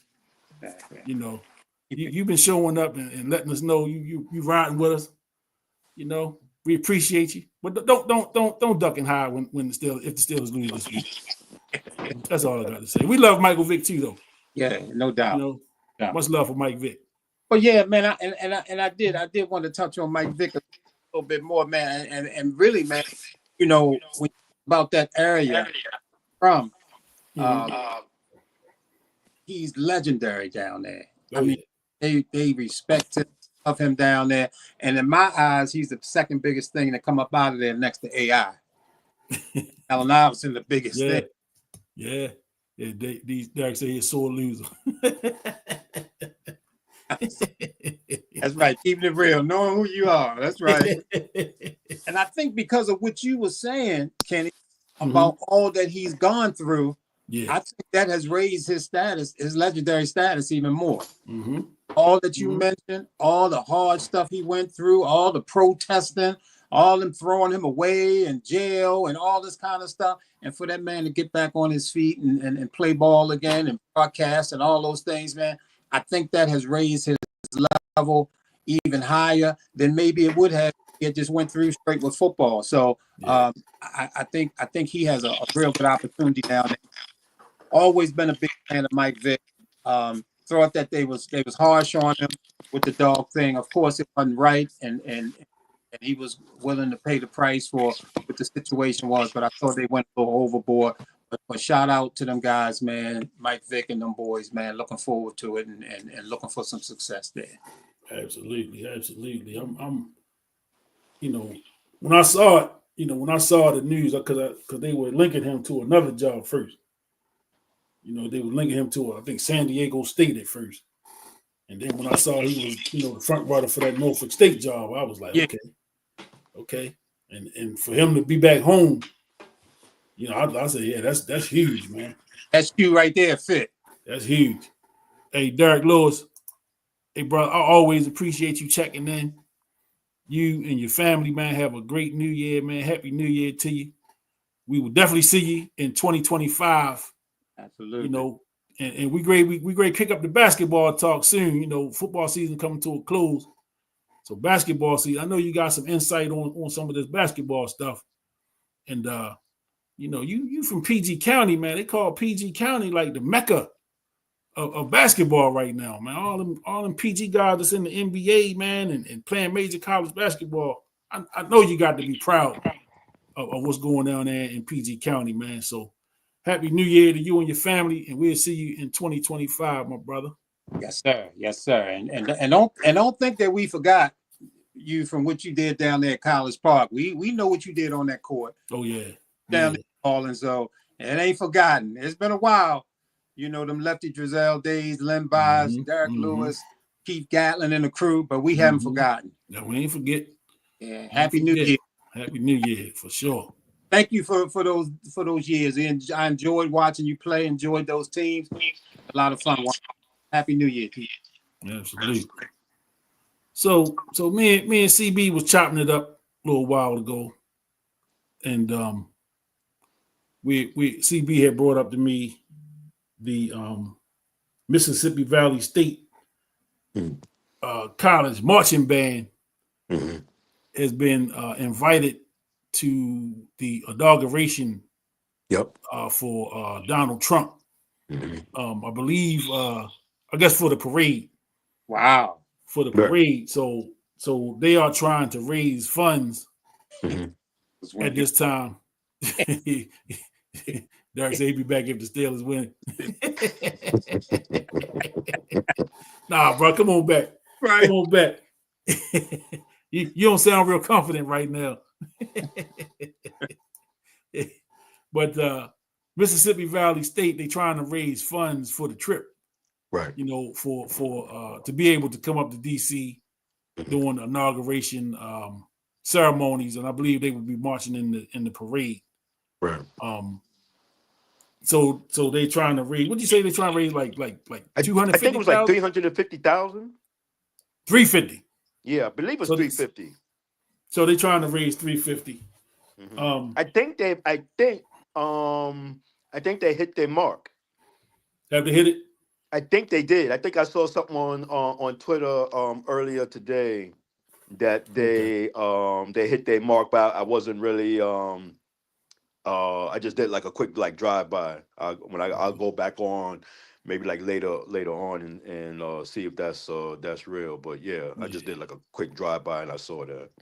Yeah, so we all know, man, that first of all, to be invited to the inauguration, regardless of who the president is, it's an honor. It's an honor to be asked to be taking part of that. Yep.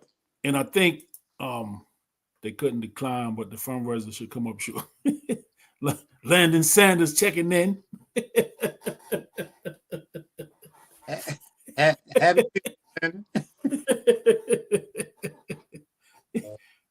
He didn't say it did come up short. He said it should come up short.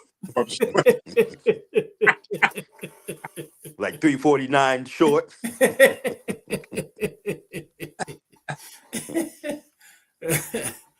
So I think, you know, because it's political, man, because, you know, Trump and his team have been, they so politically divisive, you know, and it's a historically black college.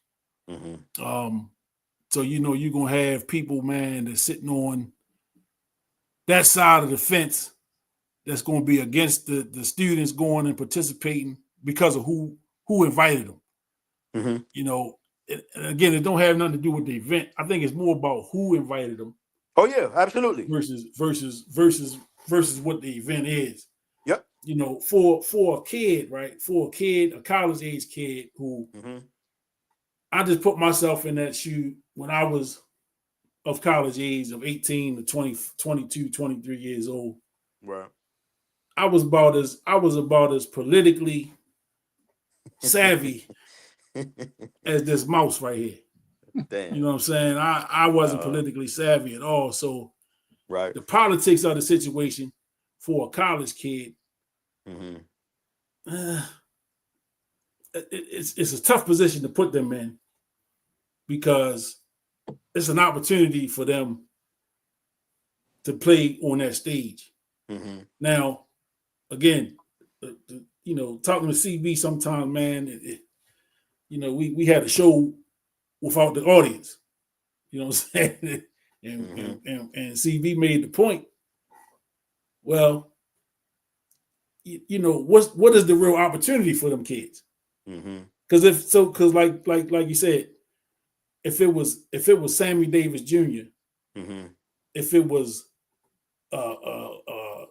Nat King Sidney Cole. Poitier, Nat King Cole, these are individual acts, right, who could benefit, right, from being put on that stage, right.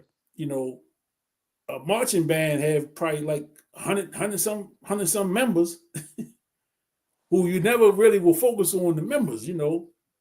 So would the spotlight be on the school? Would the school benefit from that? You know, would the school actually benefit from going and performing at the inauguration for Donald Trump, right? Who again is politically divisive. You know what I'm saying? Regardless of what you think about him, you know, because I ain't gonna do that here. I'm not gonna get into the politics. Ken, he's divisive to like 70 million people, but there's like 75 million people who said, nah, not really.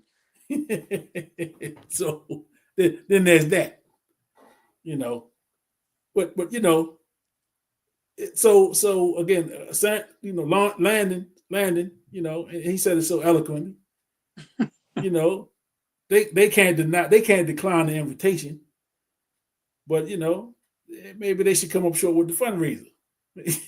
You know what I'm saying? And so it's a tough position to be in, you know, because what's the young lady that performed at his last inauguration? Jasmine Sullivan. Was it Jasmine Sullivan? Might have been somebody else. I don't think. Might be somebody else. Yeah. But yeah, that's why I can't remember her name. Right. You know, because she took an L. Right. She took an L, but from that, and you know, I think she looked at it as an opportunity to expand on her brand. I think it was that girl that sang that song, "A Couple of Forevers." Who was that? Oh man, I'm about to Google it. But I think she looked at it as an opportunity. Yeah. To expand on her brand, and it failed. Chrisette Michele. Chrisette Michele. Yeah. Chrisette Michele. I remember that. That's right. I remember. Yeah, Chrisette Michele. So she gambled on herself, and the gamble didn't pay off. You know, with trying to, and I don't think it was necessarily aligning herself with Trump. I think it was taking advantage of the opportunity, and it failed. You know what I'm saying? But that's the gamble that you take, man, when you align yourself with people that ride the fence. You know, and he rides the fence of, you know, hatred and all the other stuff that he stands for, you know. So, you know, black colleges and universities, you know, remember there was when I believe when Donald Trump was president the first time, there was a coalition of black colleges and university presidents that went down there to the White House, and it was this big to do about that. Photo you know op. what I'm saying? Yeah, for sure. I remember that. For sure. And so what's your thoughts on this? What's your thoughts on the whole, the invitation, the fundraising, the whole situation? What's your thoughts on that? Well, I mean, just like when we talked earlier, I kind of see it. I kind of see this on two planes or two levels. But first, what I'll say is when I first started reading about the controversy, and when you read through people's comments, it's either one side or the other. They either go or they don't. And most of what I read was that they should, and criticizing those who said that they shouldn't. So that was pretty much of what I was seeing. And again, like I said, to me, it's easy to be able to say one way or the other, and then it's done with. But then when I started really thinking about it, this issue of opportunity. First thing I thought was that this is an issue that black folk have to be subjected to. When it comes to mainstream and versus off stream, and when I looked at this, when I thought about it, I was like, yeah, okay, it could be easy to say that they shouldn't, but when you understand the racial dynamics in this country, that is why when something like this comes up, it's only black folk that have to make a business decision, and other black folk that's going to criticize your business decision. Other than thinking about, Sammy Davis and Nat King Cole and Sidney Poitier and such, where, many of these performers and entertainers that had to make business decisions in terms of their career, and they could have been criticized for taking that step, and they take the view of this is an opportunity that I have to take. When I look at this again, I see that it's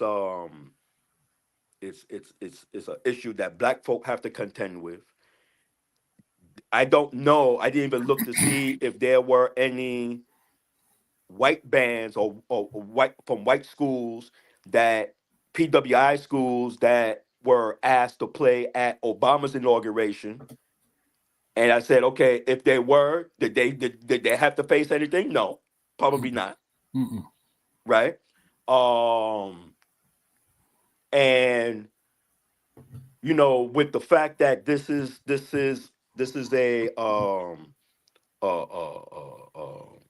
an issue that mostly, like, black folk is going to have to answer to, then I started thinking about this opportunity. And people want to say we shouldn't rob them of the opportunity. And I see the opportunity for them to play there. And when I will frame it as an opportunity to play there, because the powers that be can ask someone else, okay, you ain't it, someone else is in, okay. But the context that people refer to when they say opportunity is not just, to me, and this is just my interpretation, when I hear people talking about that they have an opportunity, I'm thinking that an opportunity for what? Mm. An opportunity that's going to spur on something in the future? Is this something that the school and or the students are they're going to benefit? So, you know, clearly, Trump is not the first Republican Mm. president in Mm. the White House, and not Mm. the first to invite black HBCU bands. Bush did it, Reagan did it, I believe. I'm thinking off the top of my dome here, and I think it was Howard at Reagan in '81. I saw a list earlier. I think it was Florida A&M, and I think maybe North Carolina A&T. But you know, when we talk about opportunity, there's the opportunity of present being able to play at that venue. Mm. Does that opportunity advance beyond that event? Are there other opportunities? So, I'll take it back to root. You had a lot of those black actors, they took roots because they thought that the doors was going to open up afterwards. Mm. It didn't happen. Mm. Mm. You have several of them that will talk about um the opportunities that they perceive to occur because of such a groundbreaking a television event, Mm-hmm. but that didn't happen. Didn't happen. Yeah. Mm. Okay, so I hear when people talk about the opportunity to play, is there um something tied to that present opportunity that would lead to something in the present? Mm. Is the school getting some type of funds? Is that, so what exactly is the advantage? Yeah. And then when I think about opportunity, I think about the P word, principles. Oh, that P word. Okay. Yes, sir. And so, when you talk when it comes to black folk and having to make a business decision, in this case, Mm-hmm. it's going to be principle versus opportunity. Yeah. And in most cases, opportunity wins. Yeah. Principles get the L. Mm. It's only in the small minute that situation is reversed. But we don't see that. Nah. We see we gonna take the opportunity. Yep. I mean, I found out that Mississippi State Valley University, that there are two campus buildings named after white supremacists. One, I believe, was a former governor, and the other was it could have been a senator, but he was also a politician, elected official in high up in Mississippi. Both races, both white nationalists. You just Google their names, that's the first damn thing that comes up with the black and white with the standard black and white photo. I'd like to say I'll be surprised by that, but So that don't surprise me. right, and so and that's what got me to really thinking about this, because there's a bishop who tweets frequently, Bishop Swan, I believe his name is, and what he had posted something to say that one, they shouldn't take the invitation. Two, they should think about renaming some of those campus buildings that they have named after races. Mm-hmm. It's like, damn, that's kind of deep. So of course, I had to think about that and weigh in on that, in terms of my thinking around this so-called controversy. And like I said, I think it's easy to say yeah or no. I think that we have to think deeper into an issue like this and realize that it is only an issue because of the racial dynamics that occur in this country. White folk don't have to make this decision. They don't have to make a business decision such as this. Black folk do. Black folk have to, when it comes to a decision like this, opportunity, like I said, opportunity versus principle. And in most cases, it's going to be opportunity. Now, and I'm not faulting, if you got folks that want, people going to do what they're going to do. The rest of us have to look at it and be clear about what those actions are, and particularly what the contradictions are around that action. Yeah. Because you're going to have many folk who are not even going to consider the contradiction. Nah. And just focusing on what the so-called opportunity is supposed to be. And the way and again, this is my view. The opportunity to me doesn't go past J20. That's it. The opportunity it's a J20 opportunity. It's not a J21 opportunity. Oh, January 21st, they ain't be talking about that. Right. Only in Mississippi. And even with the opportunity, I mean, they got to get money for it. Yeah. They got to get funds for it. It's a compromised opportunity. Because in order for me to come, I got to pay for it. Right. And I would think that I would have to have the money by a certain time. I can't come up there like J19 and be like, "Look, man, I'm still trying to get the money." So I'm thinking that at some point they gotta tell Trump and his people, we either got the money or we don't. Yeah. And Trump and all them billionaires can't front the bill for that. Again, Elon Musk and them boys, all them, they ain't even in the government. You know what I mean? This is the now. It's interesting that you say that because there are, when it comes to like these inauguration like activities and ceremony, I believe that there's outside funding, corporate funding.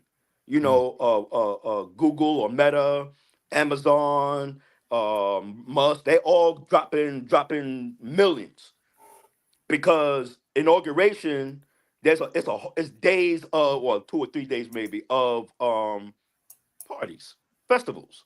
You're gonna have a whole bunch of people participating in different balls and different festivities. It's a few days of a highly expensive spectacle and extravaganza, pageantry. And I'm saying all that to say that yes, there's this corporate donation, but I don't know. I will have to read about it. But when it comes to I guess like inviting the bands, they're like shit. Pay on your own dime. So those are just my quick thoughts on that. And again, I understand and respect the view or the common view or the popular view that folks have regarding their attendance or non-attendance, and I dig it. I think that we have to look at these things, these issues from different angles, and not just be so quick to they should or they shouldn't. You know, we know this country. There's a racial dynamic that is live in this country that dictates and defines much of what goes on. Mm-hmm. And I think there are times where we miss that. Yeah. And I think that this is one of those cases where we are, and not to say that we're missing the racial dynamic, because I think the racial dynamic in this case is more about Trump. Mm-hmm. Mm-hmm. Of course, if it was Harris, they're running. They would have hit that 350 in a day or two. No doubt. Someone would have wrote a check. Hey, you going to Jay-Z, DC? Beyonce, somebody. You going to DC? So that's not even. So it's about and in that respect, if it were Biden, and of course he's white. Again, it would not have been a controversy. Mm-hmm. It's a controversy because it's Trump. It's a controversy because of who he is and what people feel, interpret, perceive, whatever, of who he is and what he stands for. Yeah. And so that. So I found an article about that, man. Oh, you good? You good? So I found an article from the Clarion Ledger. That's in Mississippi, and that's a Mississippi paper. So yep. And it says on December 26th, the band posted a GoFundMe with a goal of $350,000. Mm-hmm. The band is seeking funds to acquire instruments, uniforms, provide scholarships, and get other essential resources for its continued development. The page for the fundraiser. I'm sorry, Ken. Mm-hmm. Mm-hmm. I have to stop you for a second. Yep. This is a band, right? Yep. They don't have instruments? No, I'm sure they do, but I think this is to acquire additional instruments. Okay. See, I think the goal of 350. I think so. Let me go further. Mm-hmm. So the school's working to improve band practice facilities for its approximately 250 members. So this is bigger than just the inauguration. The $350,000 goal was to enhance the program. Okay. So in essence, that's their NIL. They trying to get some NIL money for the band, for the program. So since then, the goal has been reduced to $70,000, and as of 8:30, Monday, December 30th, they have raised $47,000. So that's what they said that it went over. Okay. Yeah. So they went from 350 to 40, and then they got an extra 7. No, they went from 350 to 70. They changed the goal from 350 to 70,000. Okay. And they have raised 47,000. Okay. As of Monday. Why they went down that much? Well, I'm assuming somebody got to them and said it don't take $350,000 to get you to DC. You know what I'm saying? So maybe utilize a different type of fundraiser to get the funds for your program. So I think they were trying to capitalize on the fact that they were invited to the inauguration as a fundraiser for the bigger goal of enhancing facilities, getting instruments and uniforms for future performances and for the growth of the program. So I'm just assuming that somebody got to them and said, "All right, listen, let's take it down a little bit to 70,000." So that's the opportunity there. So what they did was and again, this is just my view, it seems like they took advantage of an opportunity and said, let's leverage this. Yep. Shit, we going to the White House. This is a chance for us to be able to do something for the school and et cetera, et cetera. That makes sense. Yeah. Well, Landon says it's a slap asking HBCU to raise that kind of money. Huh. Or that kind of loot is what he said. Huh. But so I don't know. I mean, how many members is in the? I heard it was like 100 members in the band. I don't know. Let me see. Let me see if Okay. that's in the article here. Because I mean, just in terms of hotel costs, airplane fare, you know. So they got 250 members. Damn. That's a lot. That's a big The damn school- band. So the school was working to improve band practice facilities for its approximately 250 members. So that's a big band. That's a That's big a lot band. That's a lot of double room occupancies at the Trump Towers down there in DC. 3 and 4 in the room. Yeah, and bring your sleeping bag. Right. Right. Yeah. So yeah, Calvin said Michigan had to pay the freshman quarterback. If you want the best talent, you gotta pay. Look at Ohio State. Right. Hey, Landon said we need that money for the students. Yeah, and you know, and I mean, I look at this situation, and I know it can be troublesome for some folks.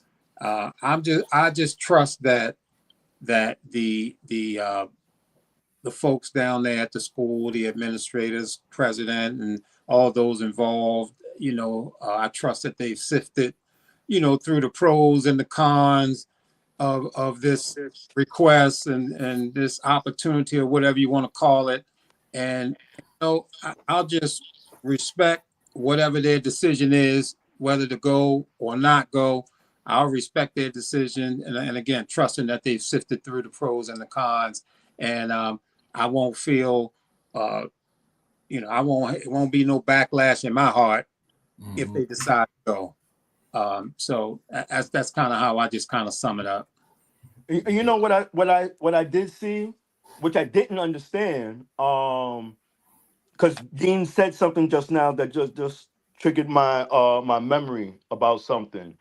I also saw that there was criticism toward the students, I guess toward the band members, and I'm just not sure because I don't think that they're in the decision making role. I knew it was coming. You knew what was coming. I knew it was coming. Uh-oh. This guy. This guy,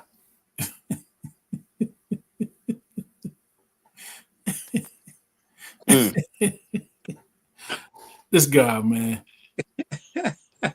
You know, I think at some point he must have lived in Turner, and somebody must have bullied him. Oh, damn. You had to be from Turner's to steal that much loot in that short amount of time, and then he gonna come back and say, "Oh, my bad, raise that much." Come on, man. Right.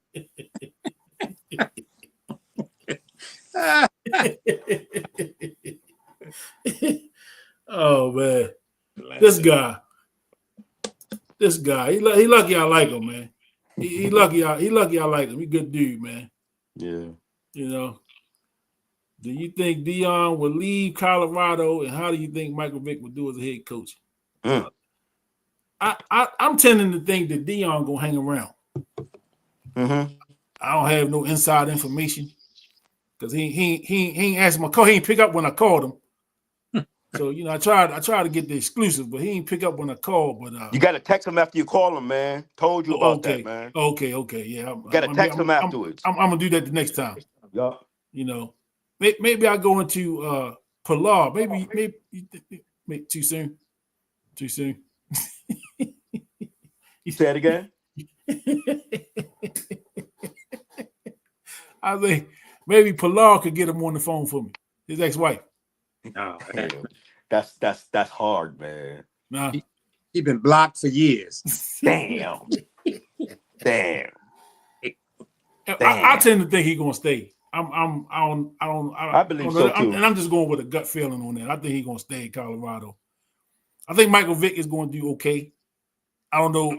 It may take him a couple years to kind of build it to his liking, but I think Michael Vick got an advantage because he's from that area, as I stated a little earlier. Him being from that Chesapeake, Virginia, Hampton Roads area, right there where Norfolk is, Virginia Beach area. I think by him being from that area, it's be a little easier for him just to make inroads.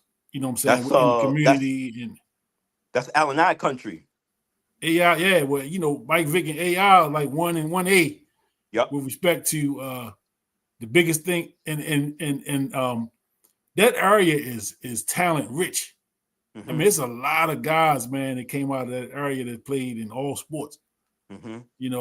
So there's something in the water down there, like in PG that Hampton County Roads area. Yeah, they got like PG, but they got all sports. They got boxing, they got football players, they got basketball players. Man, they got the gamut down there.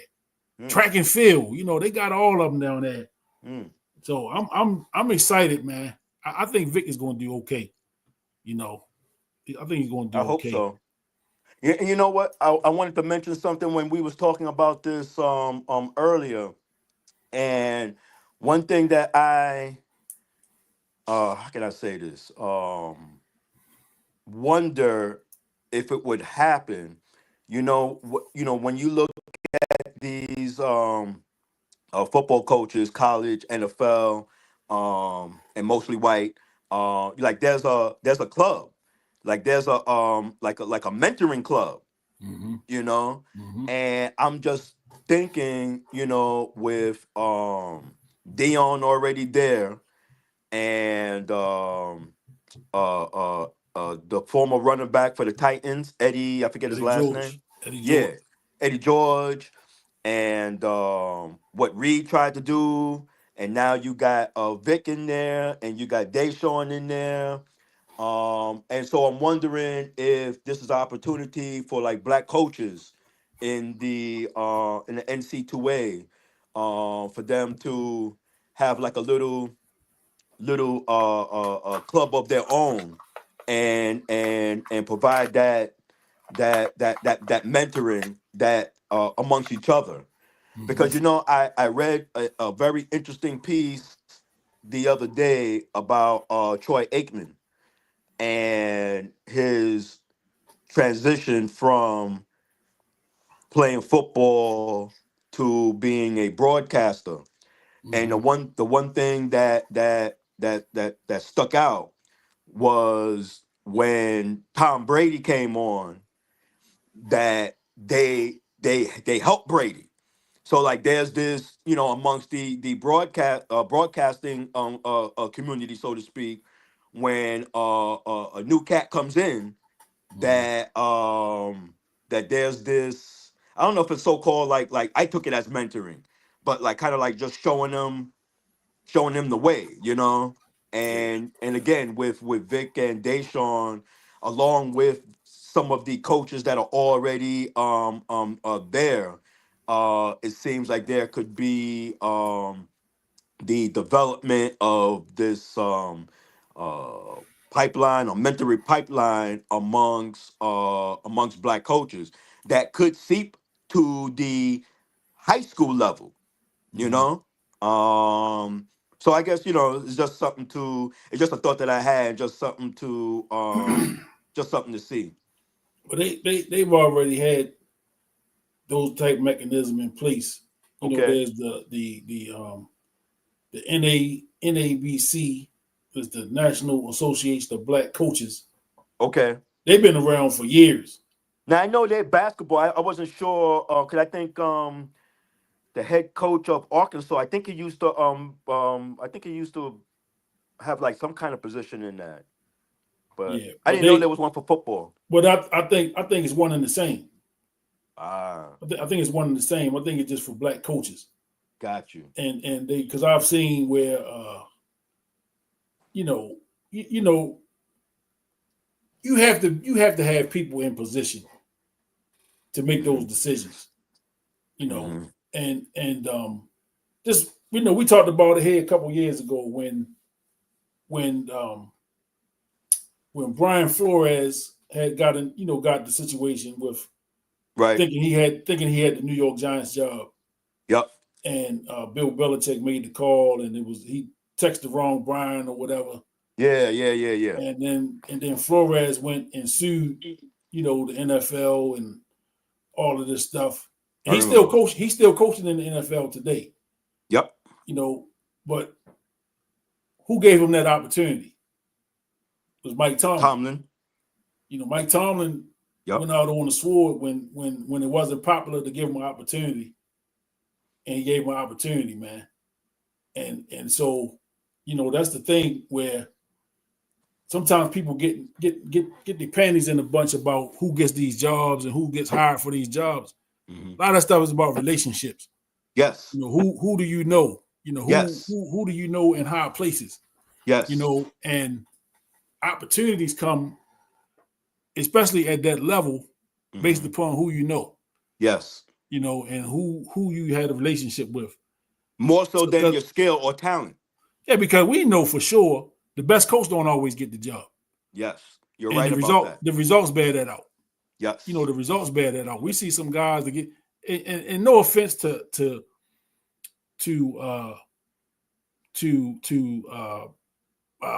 what's the guy, Ravens old defensive coordinator on ESPN now. Oh man, I know you're talking about. I can't even pull his name out.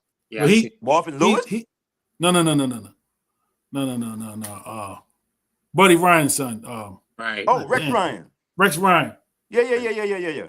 So he's looking for a job with the Jets right now. He's going to interview with the Jets as well as Ron Rivera. But these guys are what we would consider retreads at this point.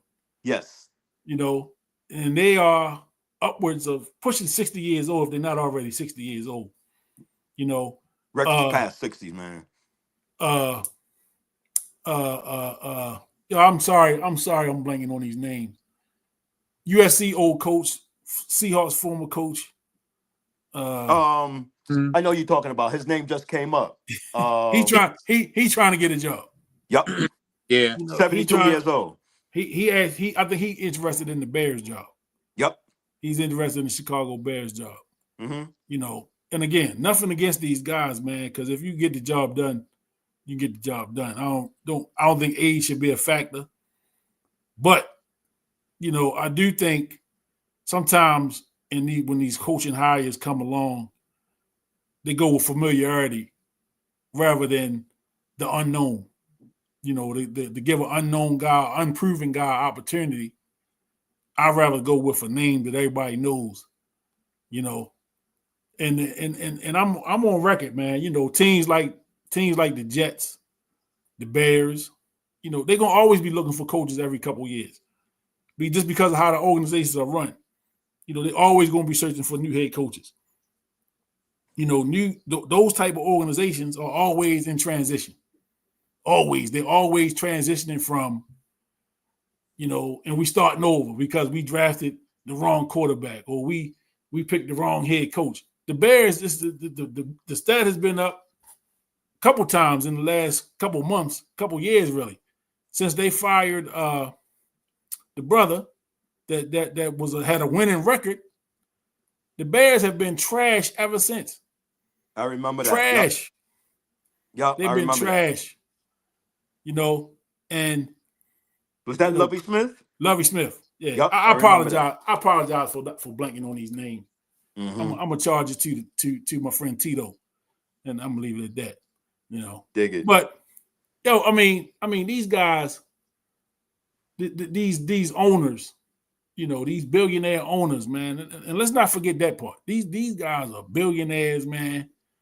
Me and CB was talking about Jerry Jones a little earlier, and the thoughts of Jerry Jones, man, being so arrogant to believe that Jimmy Johnson put these teams together back 30 years. It's been 30 years, and to make a statement that I could have coached those teams. That's the pure arrogance of that. That's just disrespectful, man. It's totally disrespectful, man. And we see what the Cowboys have been since. Mm-hmm. they lucked up and won another Super Bowl after Jimmy was gone. Let me not call it luck. Let me not say it was luck. They won another Super Bowl after Jimmy, but the program was already in place. Right. That was they basically had to plug and play. Right. They basically had to plug and play. So that was Barry Switzer. Yeah, Barry Switzer came, and that's Jimmy's man. I mean, that's Jerry's guy. And then he got Jerry's guy. You know what I'm saying?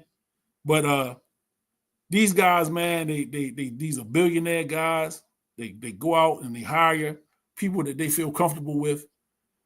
Some of them, and usually the ones that don't win. They want to be comfortable. They don't want somebody that's going to challenge their authority. What makes the owner of the Ravens successful as a sports owner is he allows the football people to do what football people do. He allows Ozzie Newsome and Eric DeCosta and all those guys to make those decisions, man. And yeah, he gonna put some fire under their feet if things not going well. He gonna put the fire on their feet and he gonna sit back and let them do what they do. He's not gonna be sitting he's not gonna be on the field at the end of the game and at halftime and going in the locker room, and he's not gonna be the first person in line at the press conference time. He gonna allow the football people to do what they need to do, and when it's time for him to make decisions, he's gonna make them. But teams like the Giants and other teams, Cleveland, is always in flux with different quarterbacks and different coaches and all this stuff, man. They are that way for a reason. Those teams are the way they are for a reason. And if you don't have any sense of cohesion at the top, if you're always as a coach looking over your shoulder, as a general manager always looking over your shoulder, the results are going to be what they are. Because even though you're from Turner's, I will hire you over strangers because you know Dean. Thank you, brother. Thank you, brother. I appreciate you.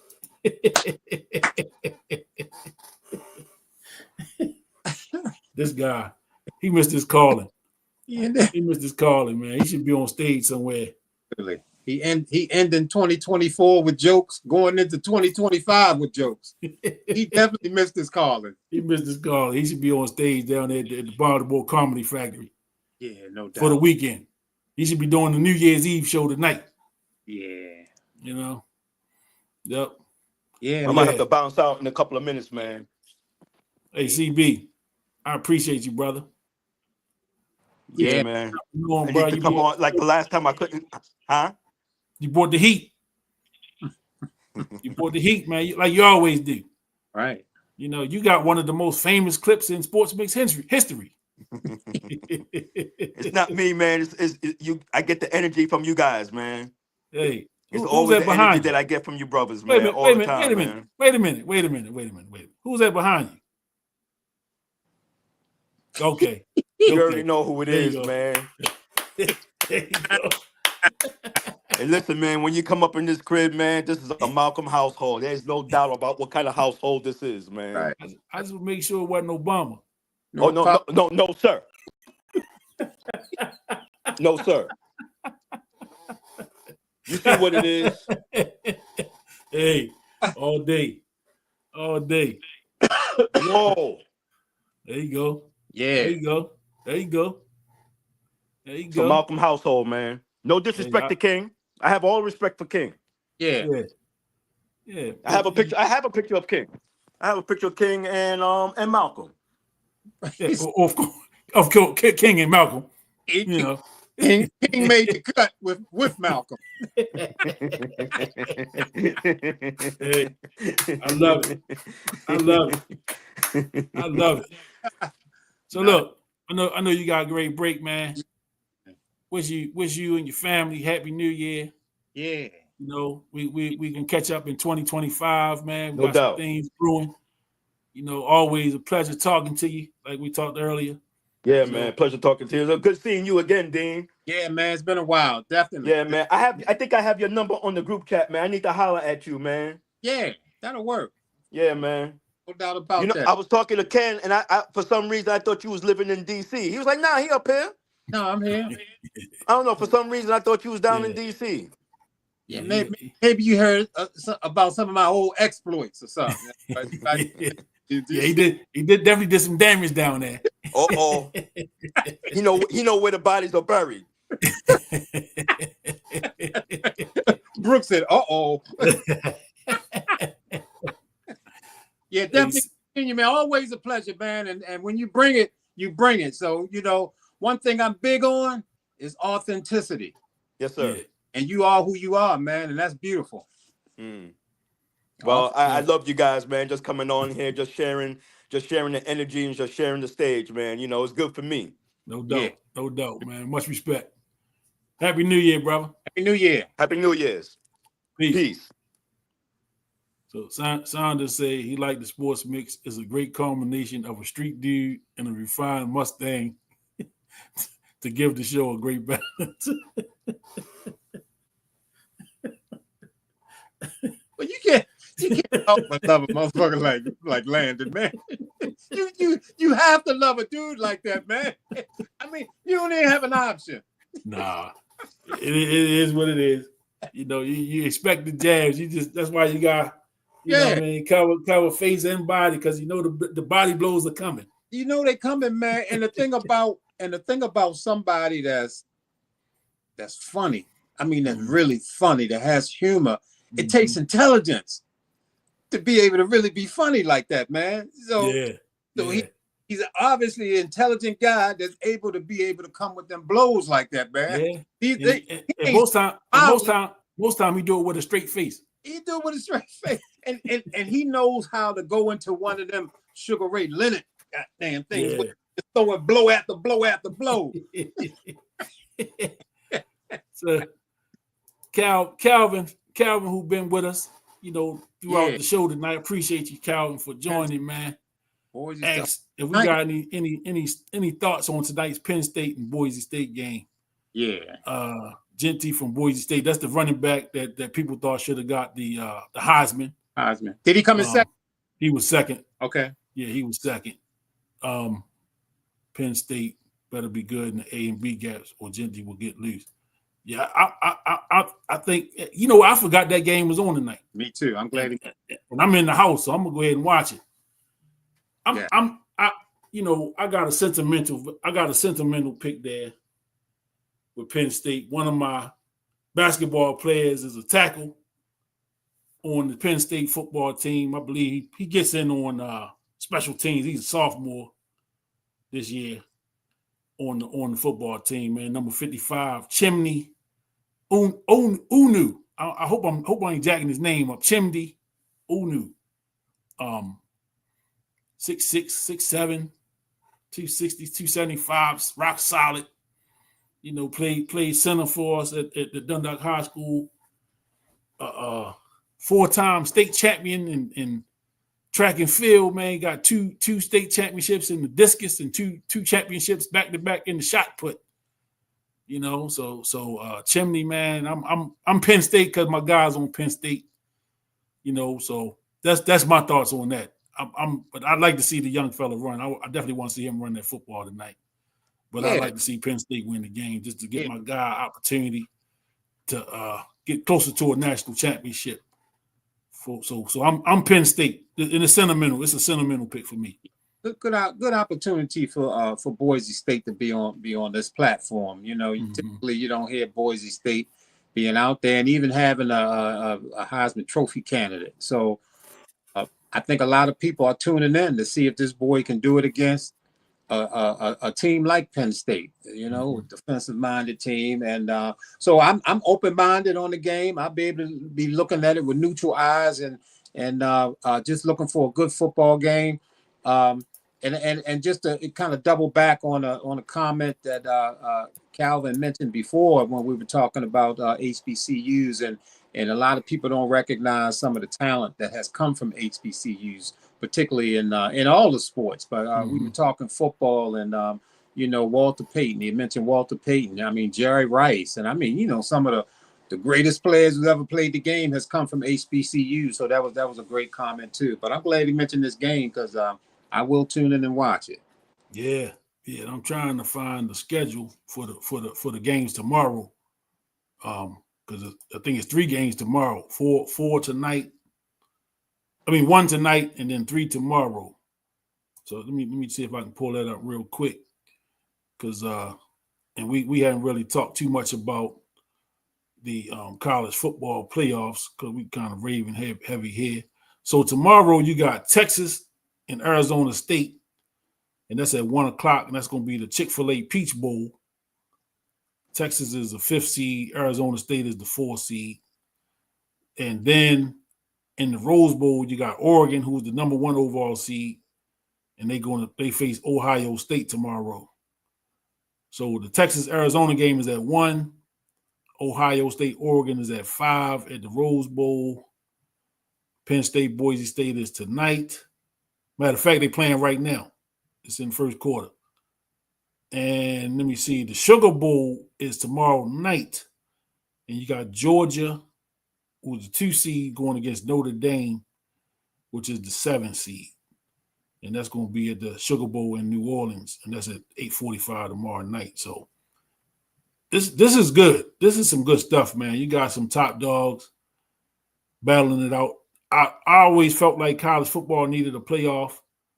Division I college football needed a playoff rather than the system that they had previously, with, kind of getting voted. The number 1 team was voted on and all that stuff. And then they came with the BCS a few years ago and still was kind of like on a voting system and try to get it where the top 2 teams faced off. I always felt like it needed a playoff to give more teams an opportunity. Because usually, remember, at one time in college football, you had 1 loss, you pretty much killing your opportunity to get a chance to play for a national championship. Yeah. And then really it depended on when you got the loss. So if you lost early and you finished out strong, you still had an opportunity. But if you played strong and then lost late, according to the voters, a lot of them would vote you out, wouldn't give you the opportunity. So I'm glad that the playoff system is there. They got 12 teams. I think that's a decent number. I don't think more than 12 teams have a real opportunity to win a national championship in college football. That's just my opinion. But some good football on tonight and tomorrow. We have been bringing y'all sports for this is we into the 3rd year. Started off in 2021. Just basically on a dare. I ain't gonna say a dare, but damn near was a dare. Go and just do that shit. And we jumped out there and did it. And the sports mix has been growing ever since, man. Coming into a new year, any final thoughts before we check out for the 2024 calendar year? Yeah, I guess we're at 6:33 right now, so we're less than 6 hours for 2025. I really hope, and I think everybody should have the mindset to make 2025 their best year ever. I think every year,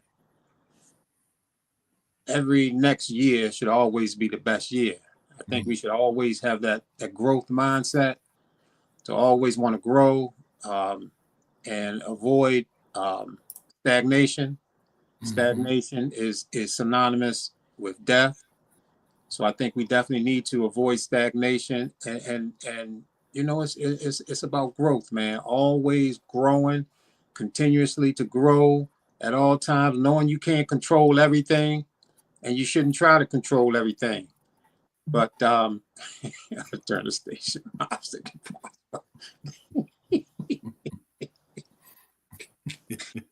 So yeah, go into 2025, that mindset. I mean, to make it your best year ever, and that's the way we should always be, continuously, always making things better. Yeah, absolutely. Absolutely. Yeah, I don't get into the resolutions and New Year, new me stuff, but Wise land, same to you, brother. yeah, absolutely, man. We need that comic relief.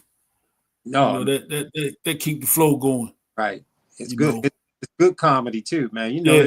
There's some different labels on comedy. Know how to bring the good stuff, man. Yeah, man. But I don't do the resolutions and the new year, new me. I kind of try to do my thing day to day. But I know that I gotta be more intentional moving forward. I gotta be a little more intentional with my my personal goals and then goals that I want for the podcast, the way I want to see the podcast grow. I'm still kind of up here, man, with the comment my man made about, we on par with them ESPN guys, man. That was pretty high praise, man. Absolutely. And I appreciate that. I don't take that lightly. I know that from a standpoint of numbers, we don't have the numbers that some of the other podcasts have and some of the other platforms. But the content is legit. The content is legit, man. The stuff we talking about, we talk from a place of just knowing what we're talking about. We passionate about it. We bring some entertainment value to it. We have fun with it. And I just try to bring people, man, to the platform that's gonna give something to the show. That's gonna give something to it. So I don't want people just to come on and not add no value. So I appreciate you, brother. Man, you go back. Oh yeah. You know what I'm saying? We've been doing sports shows before we knew we was doing them. All time. You know what I'm saying? You know what I mean? So I wish some of that stuff was filmed. You're right. Because it was definitely some classic material. Classic material. We can't share all of it, but yeah. That's true. Yeah, some of it wasn't for public consumption. Public consumption. That's you right. You know what I'm saying? But it was definitely some good stuff, man. And it prepped us for these moments. For these moments, right? It prepped us for these moments, man. Oh, my son is checking in. What? He got a kick out of that. Okay. Because he probably was in the background for some of them conversations. Right. What's up, Ken? Long time no see. Yeah. Hey. So, it's prepping us, man, for what's to come. And I'm a believer in what we got going here. I just know that it's because I consume a lot of podcasts. I consume a lot of sports. And I know that, we on pace. You know what I'm saying? We on pace, man. It's just a matter of just the opportunity and being in the right situation to get that to that next level. So that's where, like people that watch, man, y'all got to share that content. Y'all got to share the content, man, and spread that word. Hey, there's some brothers here on that sports mix, man. They be bringing it. That's good stuff, man. And so you got to share that content, man. You got to hit the like button. You got to share. You got to comment.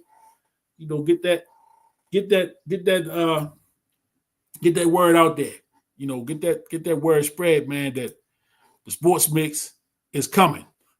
Thanks for civil.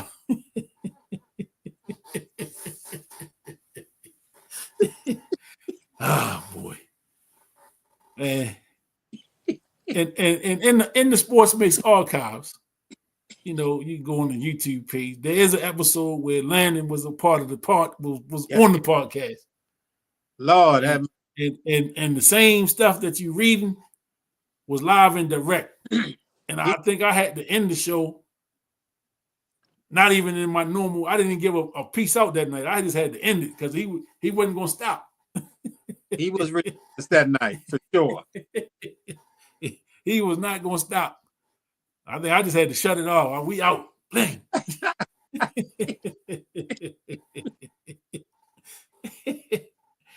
Hey, I appreciate, man, everybody.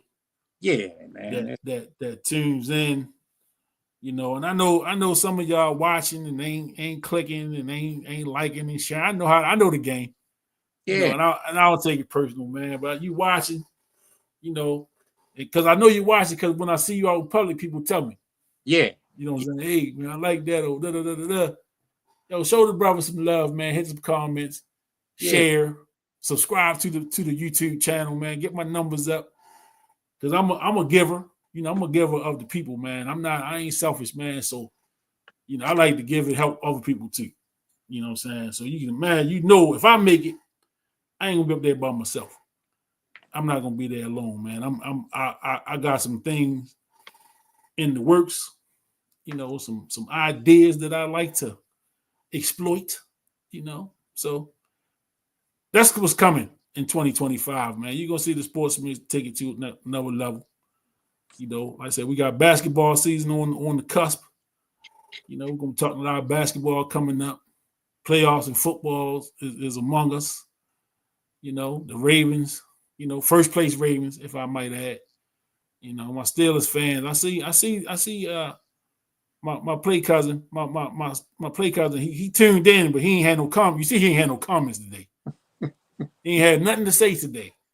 But I did see that he was watching at some point during the show. So, you know, thank y'all for watching. Derek Lewis, you know, PG guy, University of Maryland, Steelers fan. You know, he ain't doing too well right now, but he tunes in, comments, appreciate it. Yeah.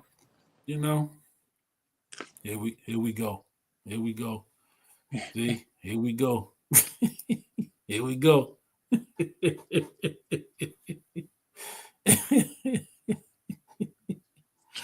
Oh boy.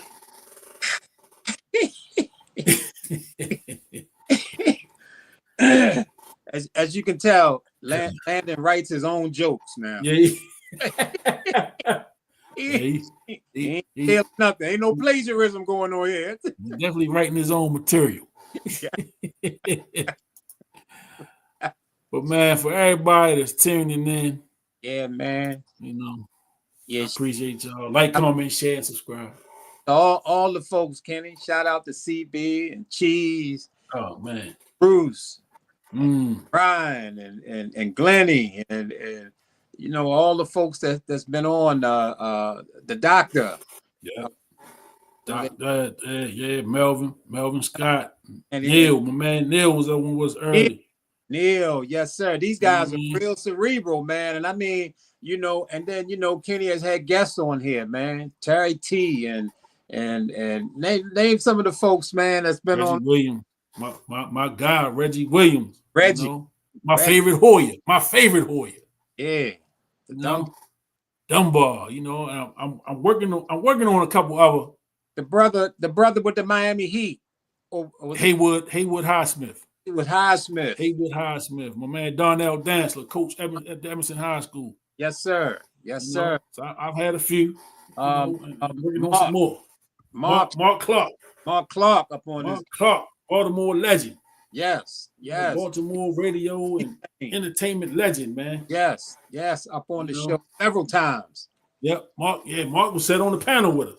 Yeah. You know, man. So the sports mix is doing things, been doing things, and continue to do things. So absolutely, man. Yep. So, you know, everybody, man, it's New Year's. I hear some thunder. Yeah. So I guess it's, you know, a little rainy night for y'all out there that's gonna be out in the streets tonight, man. Just be careful. Yeah, absolutely. You know, whatever y'all doing out there, be careful. You know, I know once upon a time, you know, I know old Killer. Yeah, once upon a time. Yeah. A night like the night was like prime time, you know. Don't miss these nights. You know what I'm saying? I know a night like the night, you was gonna be out there. Right. Shit. They don't know. Exactly. You know, and I was out there too. You know what I'm saying? I had to be outside and soaking it in and getting your little toast at midnight and all that stuff that come with it. Yeah. But you know, hey, I'm doing it from the crib nowadays, so and I'm good with that. Yeah, I'm good with that, man. But you know, it's like I say, man, we taking 24 out with a bang. I think we went out with a bang today. You know, went out with a bang, man. We started the show around 4. It is what 6:45. It's 6:45.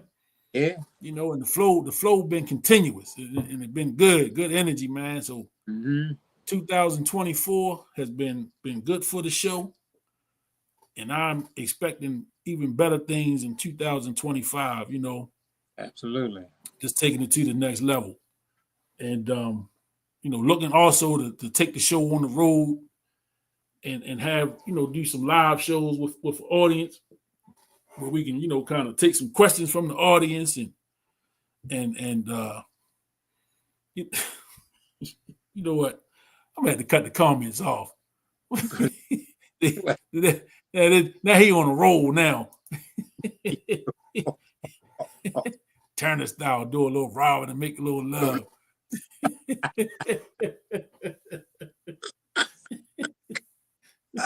You know? Comments are cut off for the rest of the night. Yeah. For the rest of the year.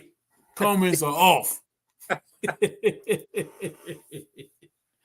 Oh man. Yo, it's been a blast though. I appreciate everybody that tuned in today, man. 2020 been a blast, man, and I'm definitely looking forward to 2025, man. Yep. So you know, big game Saturday, Baltimore Ravens got an opportunity to beat up on Cleveland and win the division and have a home playoff game. You know, I don't know who it'll be against, but you know, just to soak that energy up, man, and get an opportunity to have a home playoff game would be huge for the city, you know, huge for the Ravens organization, you know, and I'm excited. You know, I'm excited, man, this time of year, and they're playing some really, really, really good football right now. So, you know, Lamar Jackson, you my MVP, buddy. You know what I'm saying? You my MVP. And look, I gotta show you something real quick, Dean, before we jump off. Hold tight. Hold tight. Yeah. I'm thinking that this Ravens team is the best Ravens team we done had going into the playoffs. I like the balance.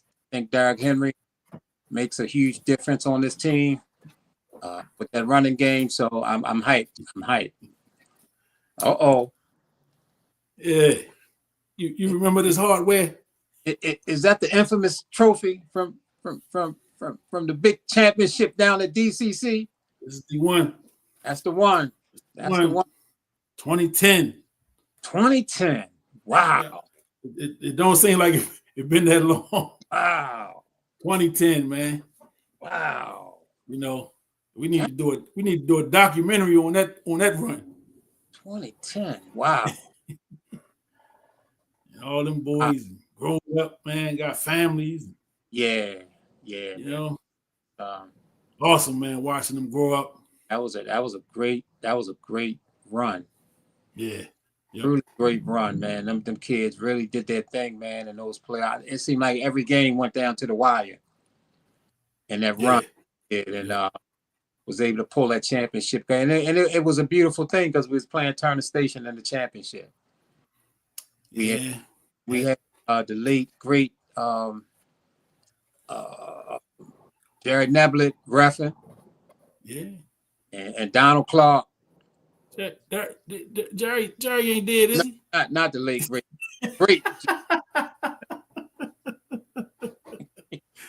I was great say, hold up. I missed that one. Jerry gonna kill me, man.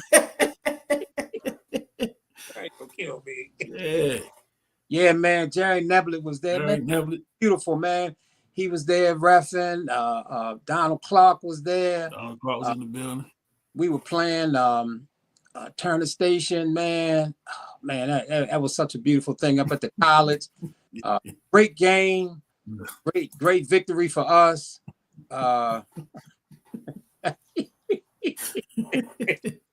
What? Landon don't miss no opportunities, do he? Don't miss. Yeah, man. Yeah. And he's still slinging them. Yeah. The champions are looking for that stolen trophy. Hey, them boys earned this one. Yeah. Them boys earned this one. Yeah, that was great. That was good stuff, man. I'll never forget. Yeah. Good times, man. Real good times. Great times. Look, man, I said the comments was cut off. This dude ain't he on a roll. That's a prison league. He on a roll. He like on an egg roll tonight.